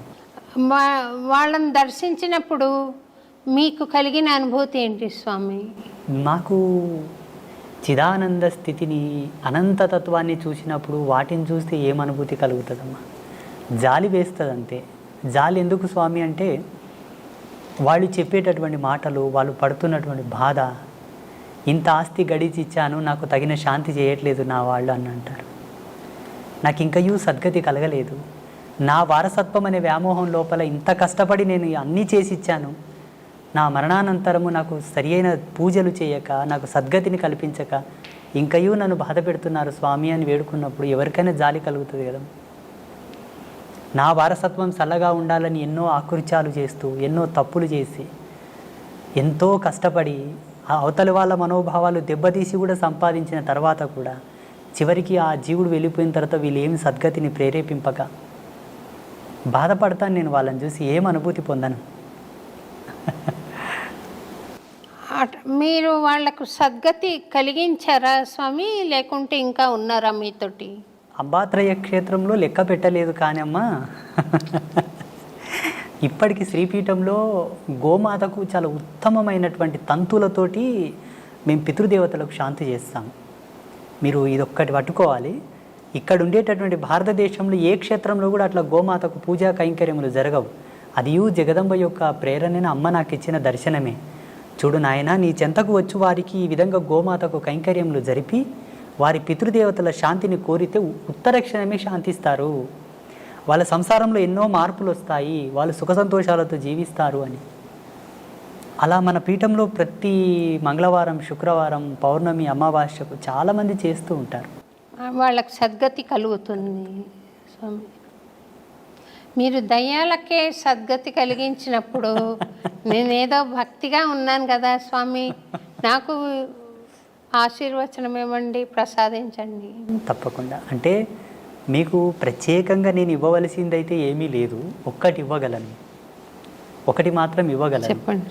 ఆ పరమేశ్వర యొక్క ఆశీర్వాదంతో, భగవంతుని కృపతోటి ఆల్రెడీ మీరు ఈశ్వర ప్రీతిని పొంది ఉన్నారు, భగవత్ కృపను పొంది ఉన్నారు, మీరు ఉత్తమమైనటువంటి ధర్మంలోనే ఉన్నారు, ఇందులో ఏ సందేహం లేదు. అంటే ఇంతకుముందే మనం కాఫీ తాగాం చిన్నగా, కాఫీ తాగిన తర్వాత కూడా దాని రుచిని కోరుతున్నట్టున్నది మీరు. మీరు కోరకనే కోరి ఉన్నారు, కోరినను దాన్ని కోరనట్లుగానే భావించి మీరు కోరినటువంటి దాన్ని ప్రసాదించడానికి నేను అనుగ్రహిస్తాను. ఈ కెమెరా ముందొద్దు, అందరు పట్టుకుంటారు మళ్ళీ దాన్ని. అమ్మా స్వామి, అన్నమాచార్యుల వారు 32,000 కీర్తనలు స్వామి మీద రాసిన మహానుభావుడు స్వామి. ఆయనకు 16వ ఏట స్వామి దర్శనమైంది. అప్పుడు స్వామి ఆయనను, నీ తల్లితో పాటు నీ స్వగ్రామానికి వెళ్ళిపో, తాళ్లపాకకి, నువ్వు పెళ్లి చేసుకో అని ఆదేశం ఇచ్చాడని, రోజుకొక సంకీర్తన తక్కువ కాకుండా నా మీద పాడు నువ్వు అని చెప్పాడని చరిత్ర చెబుతుంది స్వామి. ఆ దర్శనం భౌతికంగా అన్నమాచార్యుల వారు చూసారా, లేక జ్ఞాన జ్యోతి స్వరూపమా, ఎటువంటిది స్వామి? నేను సీరియల్ ఒకటి 6 ఎపిసోడ్లు తీశాను స్వామి. సాక్షాత్తు వెంకటేశ్వర స్వామి వచ్చినట్టుగానే చూపించాలి ఇంకా ప్రేక్షకులకి, కానీ ఎటువంటి స్వరూపం అది? ఇట్లా నడుచుకుని వచ్చి ఇలాగే నిలబడ్డా, లేకుంటే కాంతి నిలబడిందా? ఈయన చూసి ఆనంద పరవశం అయ్యాడు కదా, ఏమిటి ఆ తత్వం అని అనుకుంటున్నాను స్వామి. భగవత్ అంశతో పుట్టిన వాళ్ళు, కారణజన్ములు ప్రత్యక్షంగా మనం ఎలా ఉన్నామో అలాగనే భగవంతుడు దర్శిస్తారు. అది కారణజన్ములకు మాత్రమే సాధ్యం, మిగతా ఎవరికి సాధ్యం కాదు. మిగతా వాళ్ళని మనం చూసుకున్నట్లయితే పరిగణలోకి మీరు అన్నట్టుగానే జ్ఞానరూపకంగా వాళ్ళని చూడవచ్చు, భావరూపకంగా తన్మయత్వం చెంది చూడవచ్చు. ఒక ప్రకాశముగా, ఒక జ్యోతి వలె, ఒక కాంతి వలె కూడా చూసి ఆయననే పరమాత్మని వాళ్ళు అభిప్రాయపడవచ్చు.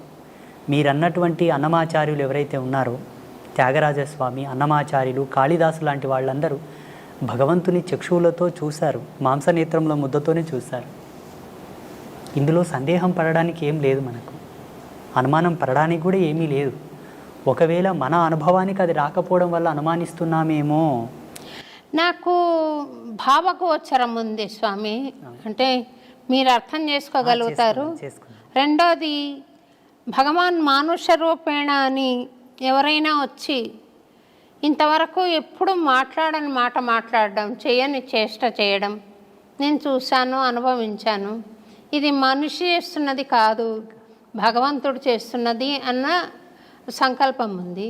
అయితే నేను ఆ మహాభక్తులందరూ చూసినట్టుగా స్వామి ఫ్లెష్ అండ్ బ్లడ్లో వచ్చి నిలబడిన దర్శనం నాకు అవ్వలేదు స్వామి. పాట పాడుకుంటున్నప్పుడు ఒక లౌకిక ఆనందం, ఒక లౌకిక అనుభూతి కలుగుతుంది. ఇంత శరీరం ఉండి కూడా ఈ స్పృహ ఉండదు. అంతవరకు నాకుంది, కానీ నేను స్వామిని భౌతికంగా చూడలేదు స్వామి. పరమాత్మని భౌతికంగా చూడాలన్న కోరిక ప్రపంచంలో అందరికీ ఉంది, జిజ్ఞాసులకు అందరికీ ఉన్నది ఈ కోరిక. నేను యావన్ ప్రజాలోకానికి మీకును ఒక సందేశం ఏమి ఇవ్వదలుచుకున్నానంటే, భగవంతుని ఇలా ప్రత్యక్షంగా మనం చూడాలనుకుంటే మనలాగే అందుకు సరి సమానమైనటువంటి ప్రమాణము మనలో ఉండగలగాలేమో నా అభిమతం ఇది. ఎలా?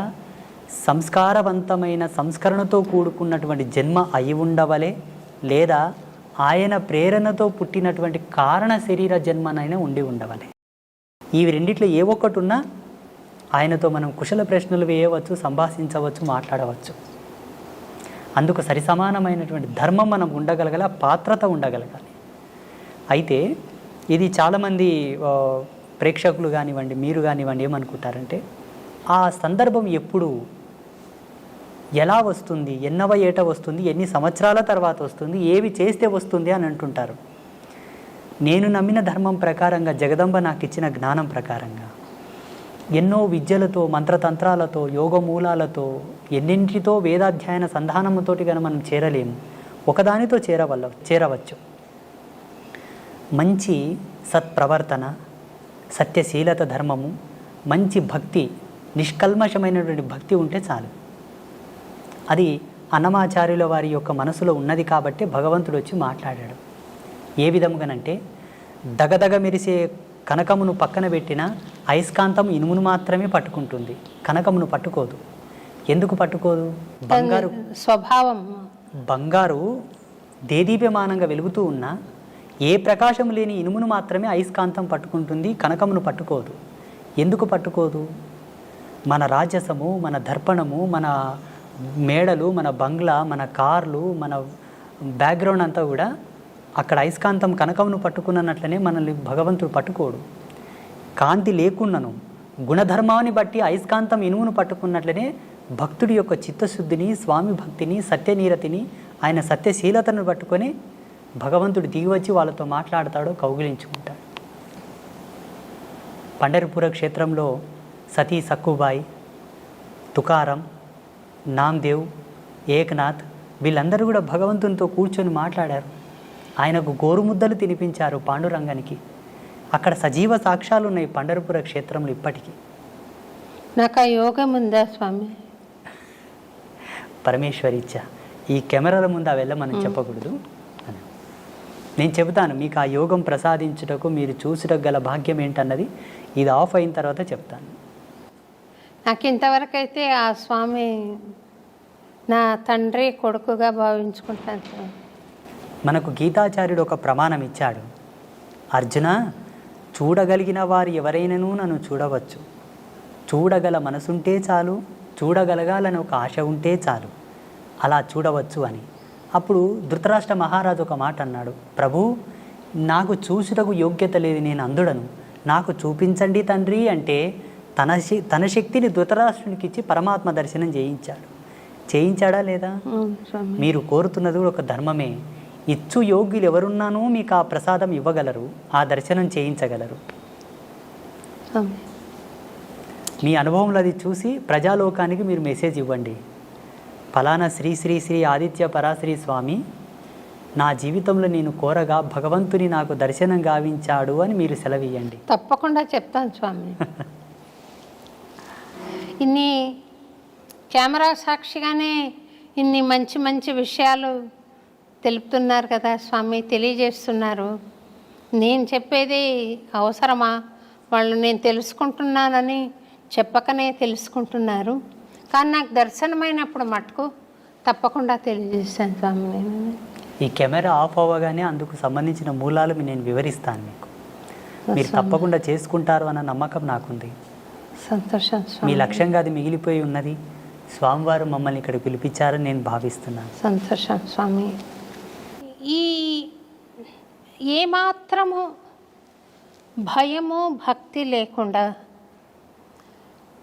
నాకు ఇక్కడ కన్నా అక్కడ డబ్బు ఎక్కువ వస్తుంది, అక్కడ కన్నా అక్కడ డబ్బు ఎక్కువ వస్తుందని కొంతమంది స్వామి సేవకులు ప్రవర్తిస్తూ ఉంటారు స్వామి. నాకు ఒక స్టూడెంట్ ఆ అమ్మాయి అడిగింది, స్వామిని చూసి భయపడలేదా స్వామి మేడం వాళ్ళు అని. ఎందుచేతనని ఇట్లా భగవంతుడు ఒక వ్యాపార వస్తువు అయిపోయినాడు? ఎందుచేత? వాడి సంకల్పం ఉంటే అది జరగదు కదా స్వామి. ఇట్లా ఎందుకు? అలాంటి వాళ్ళ పూజలు ఎందుకు? అలాంటి వాళ్ళ అర్చనలు ఎందుకు ఆయనకు? ఆయన అనుకుంటే మంచి వాళ్ళని ఏర్పాటు చేసుకోలేరా? తిరుపతిలో ఏవేవో జరుగుతున్నాయని ఒక వినికిడి, ఎందుకు అలా జరిపించుకుంటున్నాడు? ఆయన జగజ్జనకుడు, యావత్ ప్రపంచానికి చక్రవర్తి, విశ్వానికి చక్రవర్తి. ఆయన అనుకుంటే చేయలేనిదేముంది స్వామి? ఎందుకు ఈ జగన్నాటకము ఆడుతున్నాడు? దీనికి ఏమైనా పరమార్థం ఉందా? ఈ సృష్టికి ఒక కారణం ఉందా? ఎందుకు ఇలా జగన్నాటకం సాగుతోంది అనే దానికి? సమస్త జీవరాశుల యొక్క దాహం తీర్చేది జలము, నీళ్లు. శుద్ధమైనటువంటి నీళ్లతో కూడుకున్న ఒక కొలను ఉన్నది. ఆ కొలనులో అందరూ దాహం తీర్చుకోవలసినని ఒక అవకాశం ఉన్నది. మిగతా జీవరాశులు, మానవాళి అంతా కూడా. అందులో బుద్ధిమంతులు తగినన్ని నీళ్లు తాగి పక్కకు వస్తారు. అజ్ఞానులు నీళ్లు తాగుటయే కాక కాళ్ళు చేతులు కడుక్కుంటారు. మూర్ఖులు కాళ్ళు చేతులు కడుక్కోవడం కాకుండా దాంట్లో ఈత కొడుతూ ఆ నీళ్లను ఒండ్రు చేసేసి ఎవరికి తాగకుండా పనికి రాకుండా చేసేస్తుంటారు. దానికి తగినటువంటి పరిణామం కూడా వాళ్ళు అనుభవించాలి, తప్పదు. ఇది జగత్ సత్యం. ఈ ప్రపంచంలో ఏ అవస్థతోనైనా దేనితోనైనా ఆడుకోనవచ్చును, ఏ బంధంతోనైనా ఆడుకోనవచ్చును, కానీ భగవద్బంధంతో ఆడుకోకూడదు. భగవంతుడు ఆట కాదు, అనుభూతి. భగవంతుడు వ్యాపారం కాదు, పరమ భక్తి. అక్కడ వ్యాపారం మొదలైంది, ఆట మొదలైందంటే జీవితానికి వచ్చేటటువంటి అనర్థాన్ని కూడా అనుభవించాలి. జాగ్రత్త, ఇది సత్యం. ఆ మాత్రం విషయ జ్ఞానం లేకుండా ప్రవర్తిస్తున్నారంటే వారు కలియుగంలో ఉన్న రాక్షసులే, ఈ కలియుగంలో నడయాడుతున్న రాక్షసులు. భగవంతుడు దిగివచ్చి వాళ్ళకు జ్ఞానం చేసి వాళ్ళని సన్మార్గంలోకి తీసుకురావచ్చు కదా స్వామీజీ అని మీరు అనుకునవచ్చును. భగవంతుని శక్తిని ఈ పామరులతో తూలనాడబడదు. వాళ్ళకు జ్ఞానం కలిగించి వాళ్ళని యథాతథంలోకి తీసుకురావడానికి భాగవతులు ఉన్నారు. ఆయన సేవతో ఆయన నామాన్ని ప్రచారం చేస్తున్నట్టు పుణ్యాత్ములు ఉన్నారు. వాళ్ళు తీసుకురావాలి. వాళ్ళ చేత కాని సందర్భంలో అప్పుడు భగవంతుడు తిరిగి వస్తాడు. స్వామి సేవకులం మేము ఉన్నాము కదమ్మా. ఫస్ట్ దూతలు వెళ్తారు నేరస్తునికి. దూతలు వెళ్ళి ఆ నేరం యొక్క సమాచారం చెప్పి తీసుకొని వస్తారు రాజు చెంతకు. ఆయన రాకపోతే రాజు దిగి వస్తాడు. ఇప్పుడు తిరుమల క్షేత్రంలో జరుగుతున్నటువంటి ప్రతి అనర్థము, అక్కడ వాస్తవంగా చాలా తప్పులు జరుగుతున్నాయి. తిరుమలలో చాలా వికృతాలు కూడా జరుగుతూ ఉన్నాయి. ఎటువంటివి జరుగుతున్నాయి అంటే మాలాంటి ధర్మపరులు కూడా అక్కడ వెళ్ళడానికి ఆలోచించాల్సి వస్తుంది. ఇప్పుడు ప్రస్తుతం మొన్ననే వెళ్ళొచ్చాను నేను. ఇవి జరగడానికి గల కారణం ఏంటంటే రాజకీయ దౌర్బల్యం. స్వామివారికి రాజకీయపు హక్కులు కలిగించారు కాబట్టి అక్కడ ఇవి జరుగుతూ ఉన్నాయి. అవి తొలగాలి. 2, మనకుండేటటువంటి శ్రీ వైష్ణవ పరంపరకు ఉండేటటువంటి స్వాములందరూ కూడా మౌనంగా కూర్చోవడం తగదు. స్వాములందరూ, పీఠాధిపతులందరూ కూడా మౌనంగా ఉన్నారు. అది తగదు. అది వాళ్ళు అలా ఉండడం చేత వీళ్ళు విజృంభిస్తున్నారు. ఎంతకు భగవంతుని యొక్క త్రిపుండ్రములను ధరించి భగవంతుని యొక్క నామాన్ని చెప్పుతున్న మనకు ఆయనను రక్షించుకునే హక్కు మనకు ఉంటుంది. మన తల్లిదండ్రుల మీదకి ఎవరన్నా వస్తే మనం ఊరకుంటామా? ఊరక ఉండము కదా, తిరగబడతాం. అతడు సర్వులకు తండ్రి. ఆ తండ్రిని దిగివచ్చి ఈ పామరుల మీద పోరాటం చేయి వాళ్ళని మార్చడం కూడా ధర్మం కాదు. మనం ఉన్నాం, మనం ప్రశ్నిద్దాం, పోరాడదాం. ఆ బాధ్యతగా ఆ దిశగా కొన్ని సంఘాలతో నేను మాట్లాడి, హిందూ ధార్మిక సంఘాలతో నేను మాట్లాడి, అయ్యా తిరుమలలో ఇవి జరుగుతూ ఉన్నాయి, కొంత మీరు మాట్లాడండి, మీ ఫౌండేషన్ ద్వారా మాట్లాడండి, మీ యొక్క సంఘం ద్వారా మీరు మాట్లాడండి. ఈనాడు మాట్లాడిన మాట ఒక మహావృక్షం అవుతుంది భావితరాలలో అని చెప్పేసి మొన్న రీసెంట్గా చాలామంది నేనే పురమాయించడం జరిగింది. అవునా స్వామి? ఇప్పటికీ నేను అక్కడ తిరుమల వెళ్ళినప్పుడు స్వామివారిని చూసిన వెంబడి అక్కడ ఏమి పొరపాట్లు జరుగుతున్నాయో పట్టుకుంటాను నేను. భక్తులకు కానీ, పుష్కరిణిలో కానీ, స్వామివారి సేవలో కానీ ఆచార్య సమూహం చేసేటటువంటి తప్పులు కూడా పట్టుకుంటాను నేను. జగదంబ ఆ జ్ఞానం ఇచ్చింది కాబట్టి స్వామివారు ఆ బాధ్యత మాలాంటి వారి యొక్క మదిలోకి తీసుకొస్తాడు. దైవం మానుష రూపేణ అని మీరే అన్నారు కదమ్మా. సమబుద్ధితో పోరాటం భగవంతుడు చేయవలే. ఇక్కడ ఉండేటటువంటి మానవుని శక్తి భగవంతుని శక్తి సమమా? కాదు. ఆయన పోరాడవలసింది, కాపాడవలసింది చాలా ఉంది. అనేక కోటాను కోట్ల బ్రహ్మాండాలను అధిపతిగా పరిపాలించు స్వామిని, ఈ భూమిలో మనమెంత, మన మీద ఆయన పోరాటానికి రావడం ఏమిటి? తిరుమల తిరుపతి దేవస్థానం వారు మీ బోటి ఆధ్యాత్మికవేత్తల సూచనలు గ్రహించి అక్కడ పవిత్రతను నెలకొల్పితే బాగుంటుందని నేను కూడా భావిస్తున్నాను స్వామి. తప్పకుండా మనకు ఆగమశాస్త్రం ప్రకారంగా అక్కడ వైఖానస సాంప్రదాయం ప్రకారంగా స్వామివారికి పూజలు జరుగుతూ ఉన్నాయి స్వామి. అయినప్పటికీ ఆ పరంపరను అలాగే కొనసాగిద్దాము. కానీ మారుతున్న కాలాన్ని బట్టి ప్రజలకు ఏం అవసరమో మేము తిరుగుతున్నాం, మాకు తెలుసు. జనబాహుల్యంలో తిరుగుతున్నాము. ప్రజలకు ఏ విధమైన కన్వీనియంట్ ఉండాలో మాకు తెలుసు కాబట్టి ధర్మాచార్య సదస్సు ఒకటి ఏర్పాటు చేసి ధార్మికుల యొక్క భావాలు తెలుసుకొని అక్కడ భక్తులకు అక్కడ స్వామివారికి సంబంధించిన కొన్ని అన్నీ సలిపితే లోక ప్రసిద్ధమైన తిరుమల క్షేత్రానికి ఏ విధమైనటువంటి భంగపాటు కలగదు. ఇప్పటికీ స్వామివారి యొక్క కీర్తి, స్వామివారి యొక్క గొప్పతనము, స్వామివారి యొక్క క్షేత్రం మహిమ ఎన్నటికీ తగ్గదు. భువి ఆకాశములు ఉన్నంత వరకు, యుగధర్మం ఉన్నంత వరకు స్వామి రారాజే. చాలామంది తిరుమలలో వైభవం తగ్గుతుంది, తిరుమల క్షేత్రం మూతపడుతుంది, తిరుమలకు జనాలు వెళ్ళరు అని కొంతమంది స్వామీజీలు మీడియా ముందు చెప్తున్నారు. అది తప్పు. ఈ భూమి ఆకాశము పంచభూతాలు ప్రేరేపకమయ్యేంత వరకు స్వామివారు ఈ చక్రవర్తి కలియుగానికి. కాకపోతే అక్కడ ఉండేటటువంటి ఆచార్య మండలి ఒక పొరపాట్లు, అధికారికుల పొరపాట్లు ఉన్నాయి కొన్ని.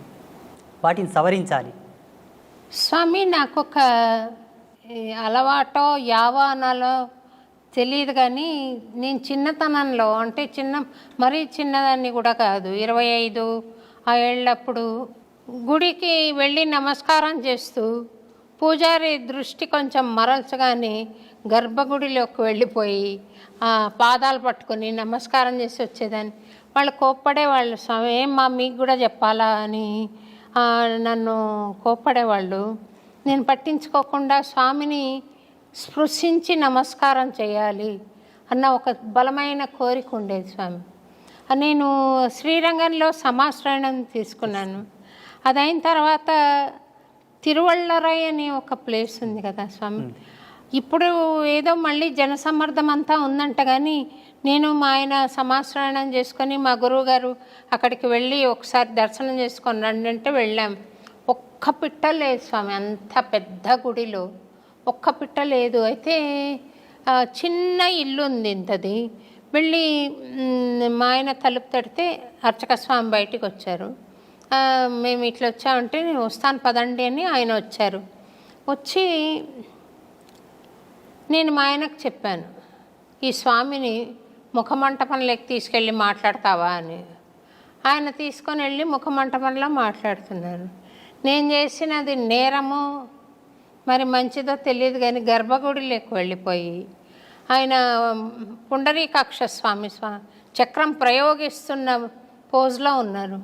ఆయన కాళ్ళు పట్టుకుని చాలాసేపు ప్రార్థన చేసుకుని ఒక 5 నిమిషాల పాటు అంతరాలయంలోకి వచ్చి కూర్చుని పొడగంటి మయ్యామిమ్మ పురుషోత్తమ అని పాడాను.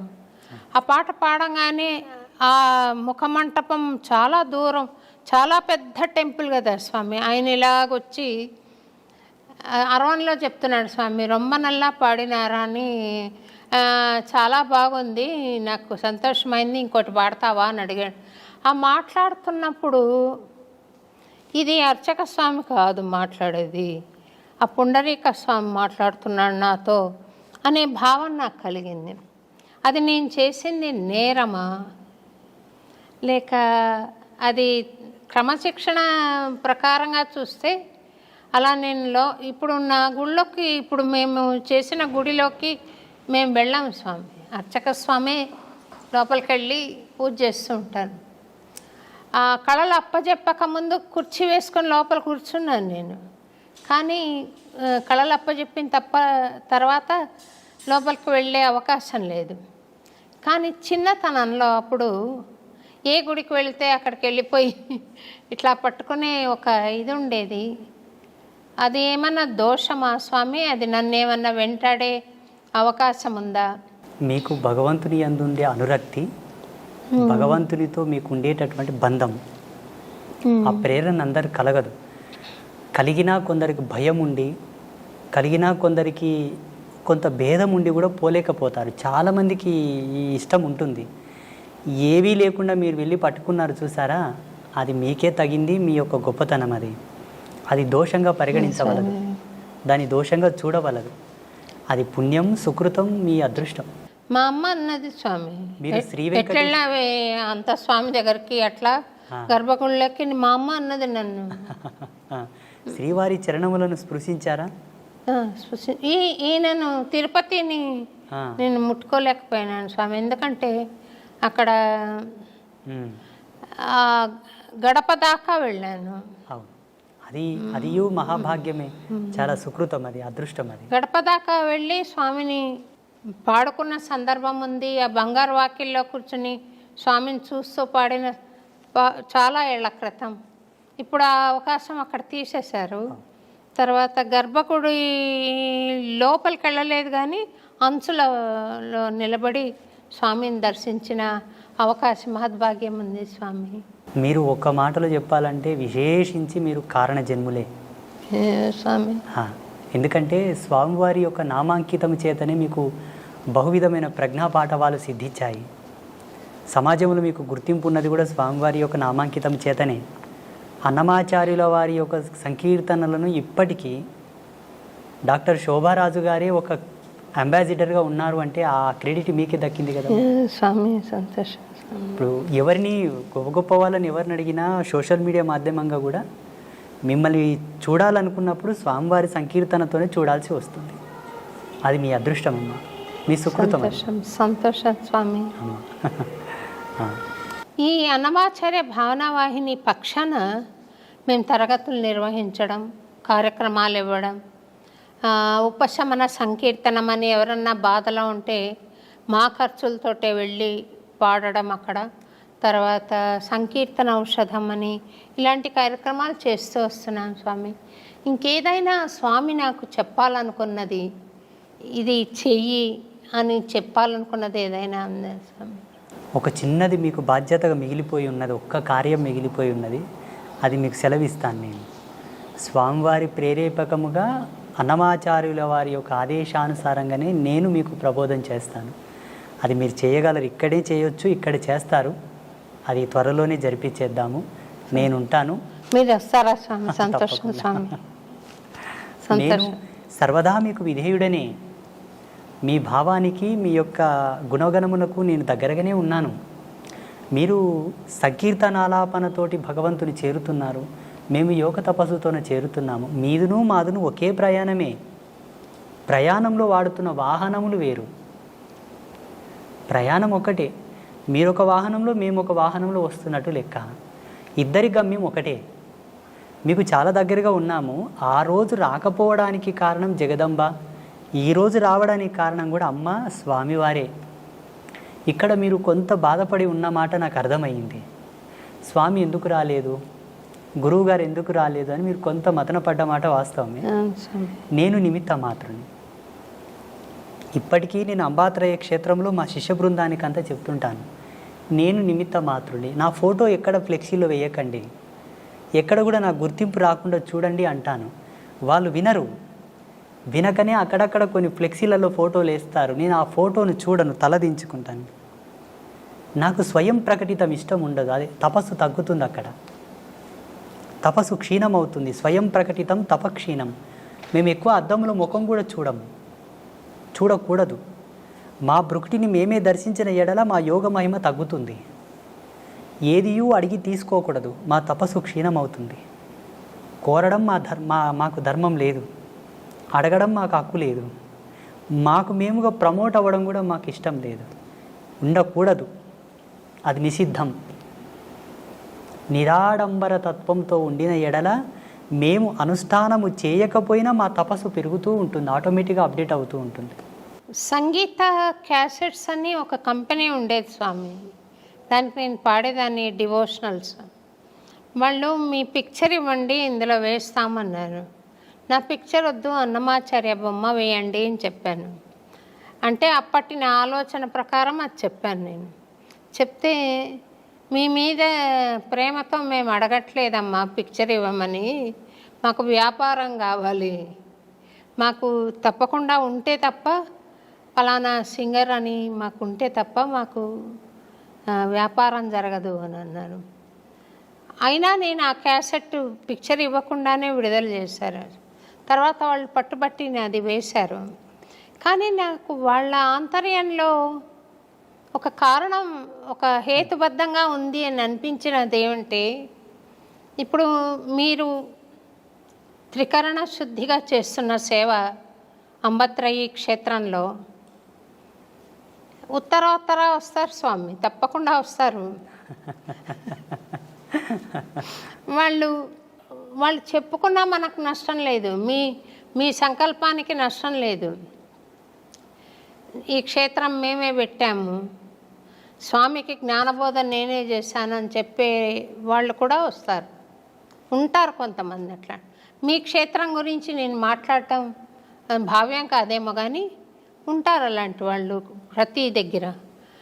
అది అరికట్టడానికి ఈ సంస్థ ఫలానా వాళ్ళ ద్వారా, ఇప్పుడు రామకృష్ణ మిషన్ అంటారు, ఆయన రామకృష్ణ మిషన్కి ఆయన బొమ్మ వేసినా పేరు పెట్టినా ఆయనకు చెందదు. ఇప్పుడు అయినా కూడా పెడతారు. ఎందుకనంటే ఆ మహానుభావుడి ద్వారా సాగుతున్న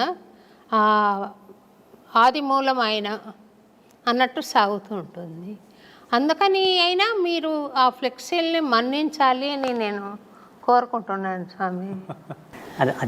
అదే దశకంలో నడుస్తుంది. నేను ఇష్టపడకపోయినా వాళ్ళు మీరు అన్నట్టుగానే భావించి చేస్తున్నారు కార్యక్రమాలు. ఎక్కువగా ఎందుకో శ్రద్ధ కలగదు అందుపైన. అది మనసులో అంకురం నాటుకుపోయింది, జాడ్యం పట్టుకుంది బాగా, మక్కిలి పోదు, ఆ వైరాగ్య చింతనలు పోవు. వాళ్ళు ప్రేమతో ఏదైనా వండి తెచ్చినా తిన్నామన్నా ఆ నాలుక కోరదు.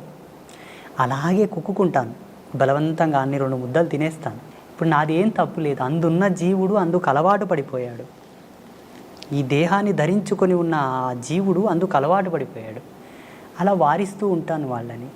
చూడండి, ఇది లోక కళ్యాణం కొరకు స్థాపితమైన క్షేత్రము, ఆడంబరాల కొరకు స్థాపన కాలేదు అని వాళ్ళని అట్లా వారిస్తూ ఉంటాను. ఎందుకంటే వాళ్ళలో కూడా జాగరూకత ఉండాలని, ఆ భద్రతా భావం ఉండాలని, ఎక్కడ కూడా ధర్మాన్ని తప్పొద్దు, ఇది ఆడంబర క్షేత్రంగా మనం క్రెడిట్ కావద్దు అన్న ఒక భావన.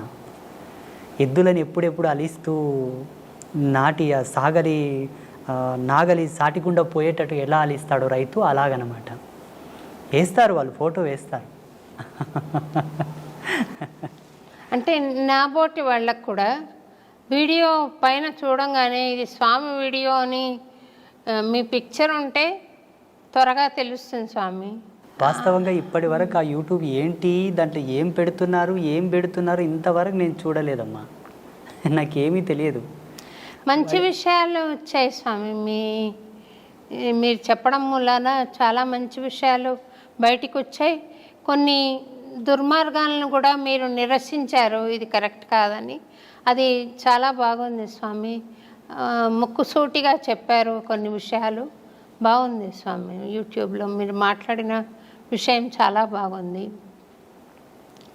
ఇప్పుడు ఆలయంలో పూజలు చేసే వాళ్లకు ఈ అర్హతలు ఉండాలి, ఈ భక్తి కంపల్సరీగా ఉన్నవాళ్లే చెయ్యాలి, ఈ నియమనిష్టలు ఉన్నవాళ్లే చెయ్యాలి అని ఉందా స్వామి, లేదా ఏదైనా ఒక వర్గం చేయొచ్చా? యోగ్యుడైన వాళ్ళు ఎవరైనాను చేయవచ్చు. ప్రధానమైన నియమాలు 3. వాళ్ళు త్రిమాకారములకు దూరంగా ఉండాలి, మద్యమాంసాదులు కంప్లీట్గా వధించి వేయాలి, విడిచిపెట్టాలి. ఒకవేళ గృహస్థుడైతే భార్య తప్ప అన్య స్త్రీలను గౌరవించడం వరకే కానీ ఎవరు ఆయనకు తగరు. ఈ 3 ప్రధానం. ఒకవేళ విప్రుడైతే, బ్రాహ్మణుడైతే, మంచి సద్గుణ సంజాత అయినటువంటి కులధర్మంలో పుట్టినవాడైతే ఆయన తప్పకుండా 2 పూటల అగ్నికార్యం చేయువాడై ఉండాలి. ఆచార ధర్మంలో కట్టుబడి నడుచుకునేవాడై ఉండాలి.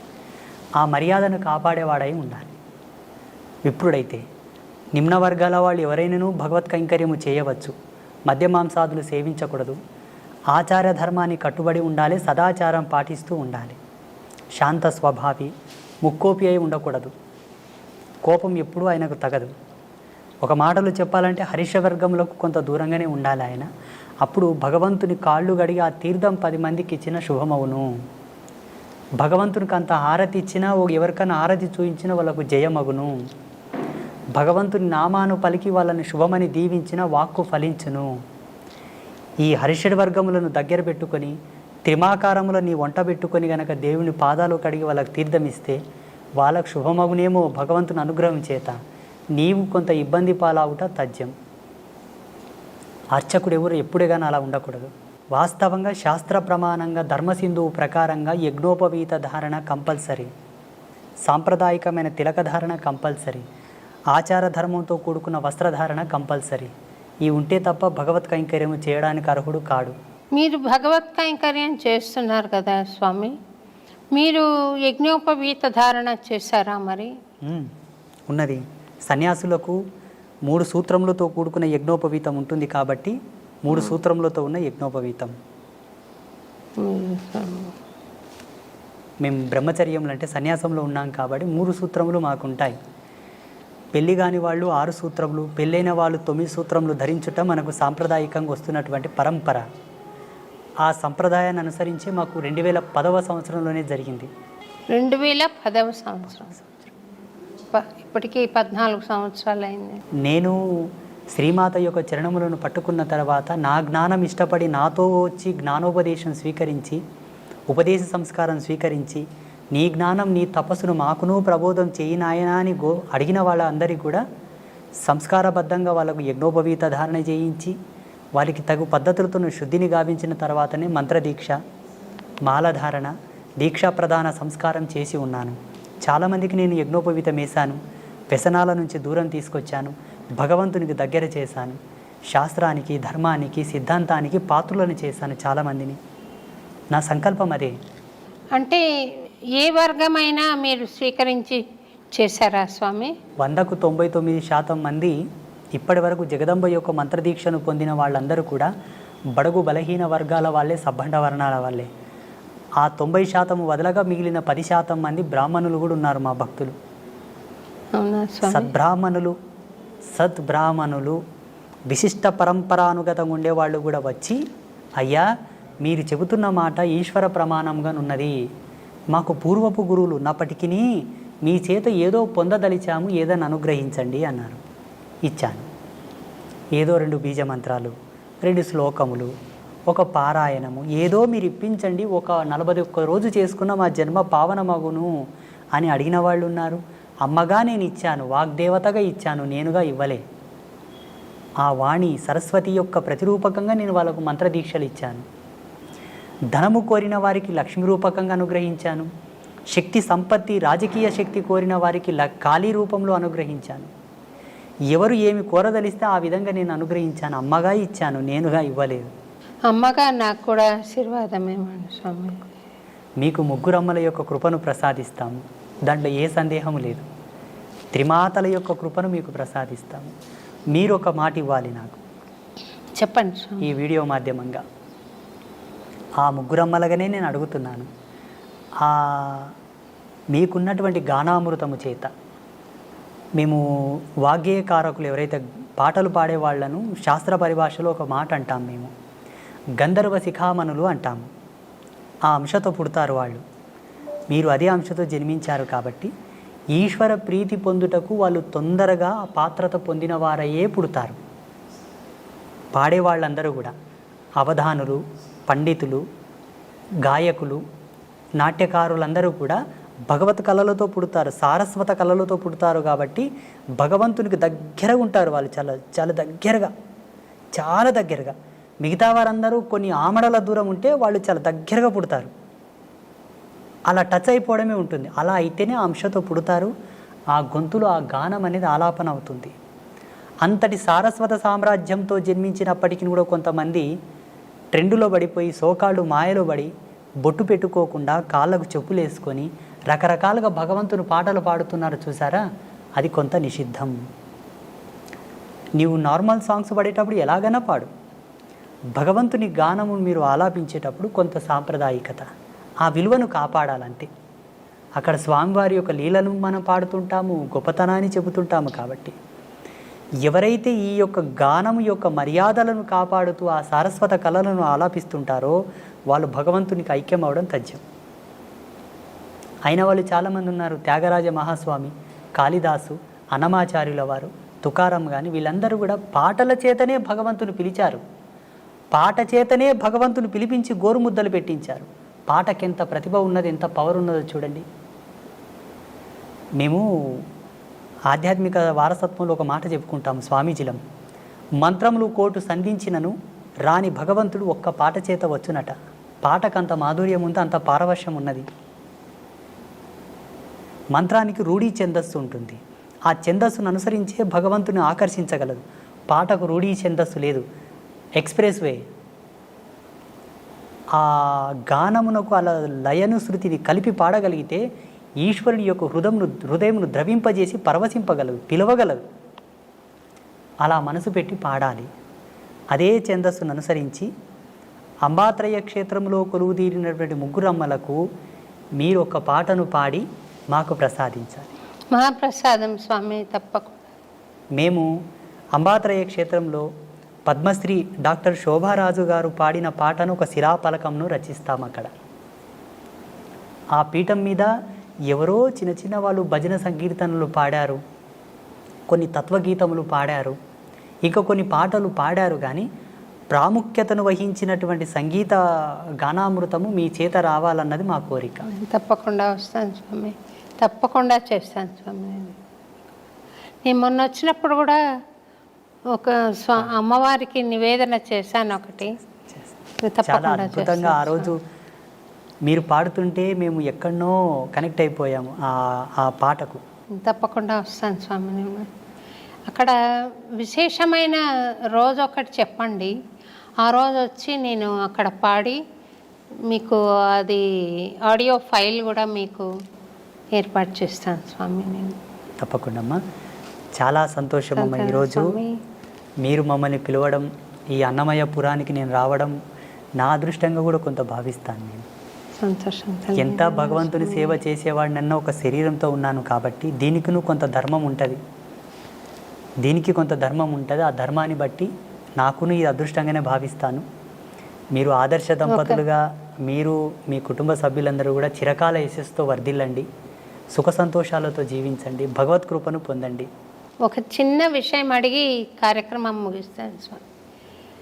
ఇప్పుడు మీరు వర్గవర్ణ భేదాలు లేకుండా స్వామికి సేవ చేసేందుకు వాళ్లకు ఒక అర్హతను ప్రసాదించారు కదా.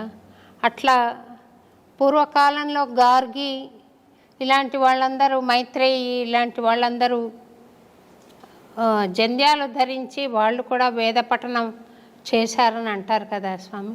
స్త్రీలకు ఏమైనా అవకాశం ఉందా స్వామి? అట్లా అమ్మవారికి దశ యజ్ఞోపవీత సంస్కారం ఉంది జగన్మాతకు. అమ్మవారికి కొన్ని తంత్రశాస్త్రాల్లో, కొన్ని అమ్మవారికి సంబంధించిన తత్వవిధి శాస్త్రాల్లో దశ యజ్ఞోపవీత సంస్కారం జగదంబ చేసినది అని ప్రమాణాలు ఉన్నాయి. నాగయజ్ఞోపవీత ధారిణి అని అమ్మవారిని కీర్తిస్తారు, స్తుతిస్తారు. కుశయజ్ఞోపవీత ధారిణి అంటారు. అమ్మవారికి ఎన్నో రకాల ముండమాల యజ్ఞోపవీత ధారణం ఉన్నది అమ్మవారికి. ఏంటి స్వామి? ముండమాల యజ్ఞోపవీత ధారణ, నాగయజ్ఞోపవీత ధారణ, సర్పములని యజ్ఞోపవీతంగా ధరించినది అమ్మవారు. అమ్మ అంటే స్త్రీయే కదమ్మా, మాతృమూర్తే కదా. ముండమాల అంటే పుర్రెల మాలలో కూడా యజ్ఞోపవీతంగా అమ్మ ధరించిందని ప్రమాణాలు ఉన్నాయి. స్త్రీలు యజ్ఞోపవీత ధారణ చేయడానికి అర్హులే, దానికి కొన్ని ప్రమాణాలు ఉన్నాయి. ఆమె యోగ్యత, ఆమె యొక్క పాత్రత, ఆమె స్థితిని అనుసరించి ఆమె ధరించుటకు యోగ్యురాలా కాదా? యోగ్యురాలు అయితే తప్పకుండా సంస్కారం చేయించి ఆమెను భగవంతుని కైంకర్యములకు పురమాయించవచ్చు. కొన్ని పద్ధతులు ఉన్నాయి దాంట్లో, కొన్ని పద్ధతులు, కొన్ని ధర్మసూత్రాలను అనుసరించి ధరించవలసి ఉంటుంది. ఉదాహరణకు డాక్టర్ పద్మశ్రీ శోభారాజు గారికి మాత్రమే ఆ బిరుదు దక్కింది. వారి గొప్పతనాన్ని అనుసరించి ఆ బిరుదు దక్కింది. కేంద్ర ప్రభుత్వం ఆ బిరుదును వారికి ప్రదానం చేసింది. చాలామంది పాటలు పాడేవాళ్ళు ఉన్నారు, భగవంతుని కీర్తనలు పాడేవాళ్ళు ఉన్నారు, అందరికీ ఆ ప్రతిష్ట రాలేదు. అందరిలో మిమ్మల్ని గొప్పవారిగా గుర్తించి అది ఇచ్చారు మీకు ప్రదానం. అలాగే యజ్ఞోపవీత సంస్కారం కూడా అర్హత కలిగిన వాళ్లకు చేయవచ్చు, మహిళలు కూడా చేసుకోవచ్చు. మీరు చెప్పినటువంటి గార్గి కానివ్వండి, మైత్రేయి కానివ్వండి, వీళ్ళందరూ కూడా అట్టి ప్రమాణాన్ని అనుసరించే ధరించి వేదాంత సంభాషణ చేశారు. సంతోషం స్వామి. మీరు మహబూబ్ నగర్లో చాలా దూరం నుండి 4 గంటలు ప్రయాణం చేసి పాలు మటుకు తీసుకుని ఇంత దూరం వచ్చారు. మిమ్మల్ని ఉపవాసంలో పెట్టి ఇంతసేపు మాట్లాడించినందుకు క్షమించమని చెప్పి కోరుతూ, ఎన్నో అద్భుతమైన విషయాలు తెలియజేసినందుకు మీకు అన్నమాచార్య భావనావాహిని పక్షాన, అలాగే ఐ డ్రీమ్స్ వాళ్ళ తరఫున మీకు అనేక కృతజ్ఞతలు తెలుపుకుంటూ, మా పట్ల ఎప్పుడూ దయ కలిగి ఉండండి అని, మమ్మల్ని ఆశీర్వదిస్తూనే ఉండండి అని, వీలున్నప్పుడల్లా ఈ ప్రాంతానికి దయచేయండి అని చెప్పి అంబత్రయి క్షేత్రంలో కూడా సేవ చేసుకునే భాగ్యం కలిగించండి తప్పకుండా అని కోరుతూ నేను సెలవు తీసుకున్నాను. శ్రీమాత్రే నమః. శుభం భవతు. స్వామి, మీరు వరం ఇస్తామన్నారు దయతో. నేను అడగాలనుకున్న కోరిక ఏంటంటే, మీరు దయచేసి ఒక చిన్న పాట ఏదైనా స్వామికి నివేదన చేయండి. మాకు సన్యాస పరంపరలో ఒక నియమం ఉంటుంది, కొన్నిటికి మేము ఇవ్వకూడదు అనమాట. అట్లా బట్టి అది కేవలము మా పీఠంలో ఎవరైతే ఆరాధ్య దేవత ఉంటుందో అక్కడ మాత్రమే అది. అమ్మవారిని భావన చేసి పాడండి స్వామి. సర్వదా ఆమె నా భావనలోనే ఉంటుంది, అట్లేం లేదు. కాకపోతే కొంత నియమం అది అంతే. పాడకూడదని కాదు, పాడరాదని కాదు, కానీ అమ్మ యొక్క ఆదేశం అనుకోండి. అక్కడ కొంచెం దయచేసి ఈ విషయంలో మీరేం తప్పు అని. ఒక చిన్నదనండి స్వామి, ఇది అంబత్రయ క్షేత్రమే అనుకోండి స్వామి. తప్పకుండా అమ్మనే ఇక్కడ నాకు కనిపించింది. అదే ఆర్తితో అమ్మకు ఒక చిన్న పాట అనండి స్వామి. అదే దీక్షను మళ్ళీ ఇంకా మీరు విరమించవద్దు, ఒక చిన్న పల్లవి ఒకటేనండి. ఆ ఆర్తిని నా పాటగా మీరు ఒకసారి మీరే చెప్పండి ప్రేక్షకులకు. మీరు ఒక చిన్న మాట మీరు చెప్పండి. అంబికే జగదంబికే అభయాంబికే మదంబికే అంబికే జగదంబికే అభయాంబికే మదంబికే పాహి పాహి పాహి కరుణాం దేహి దేహి దేహి పాహి పాహి పాహి కరుణాం దేహి దేహి దేహి.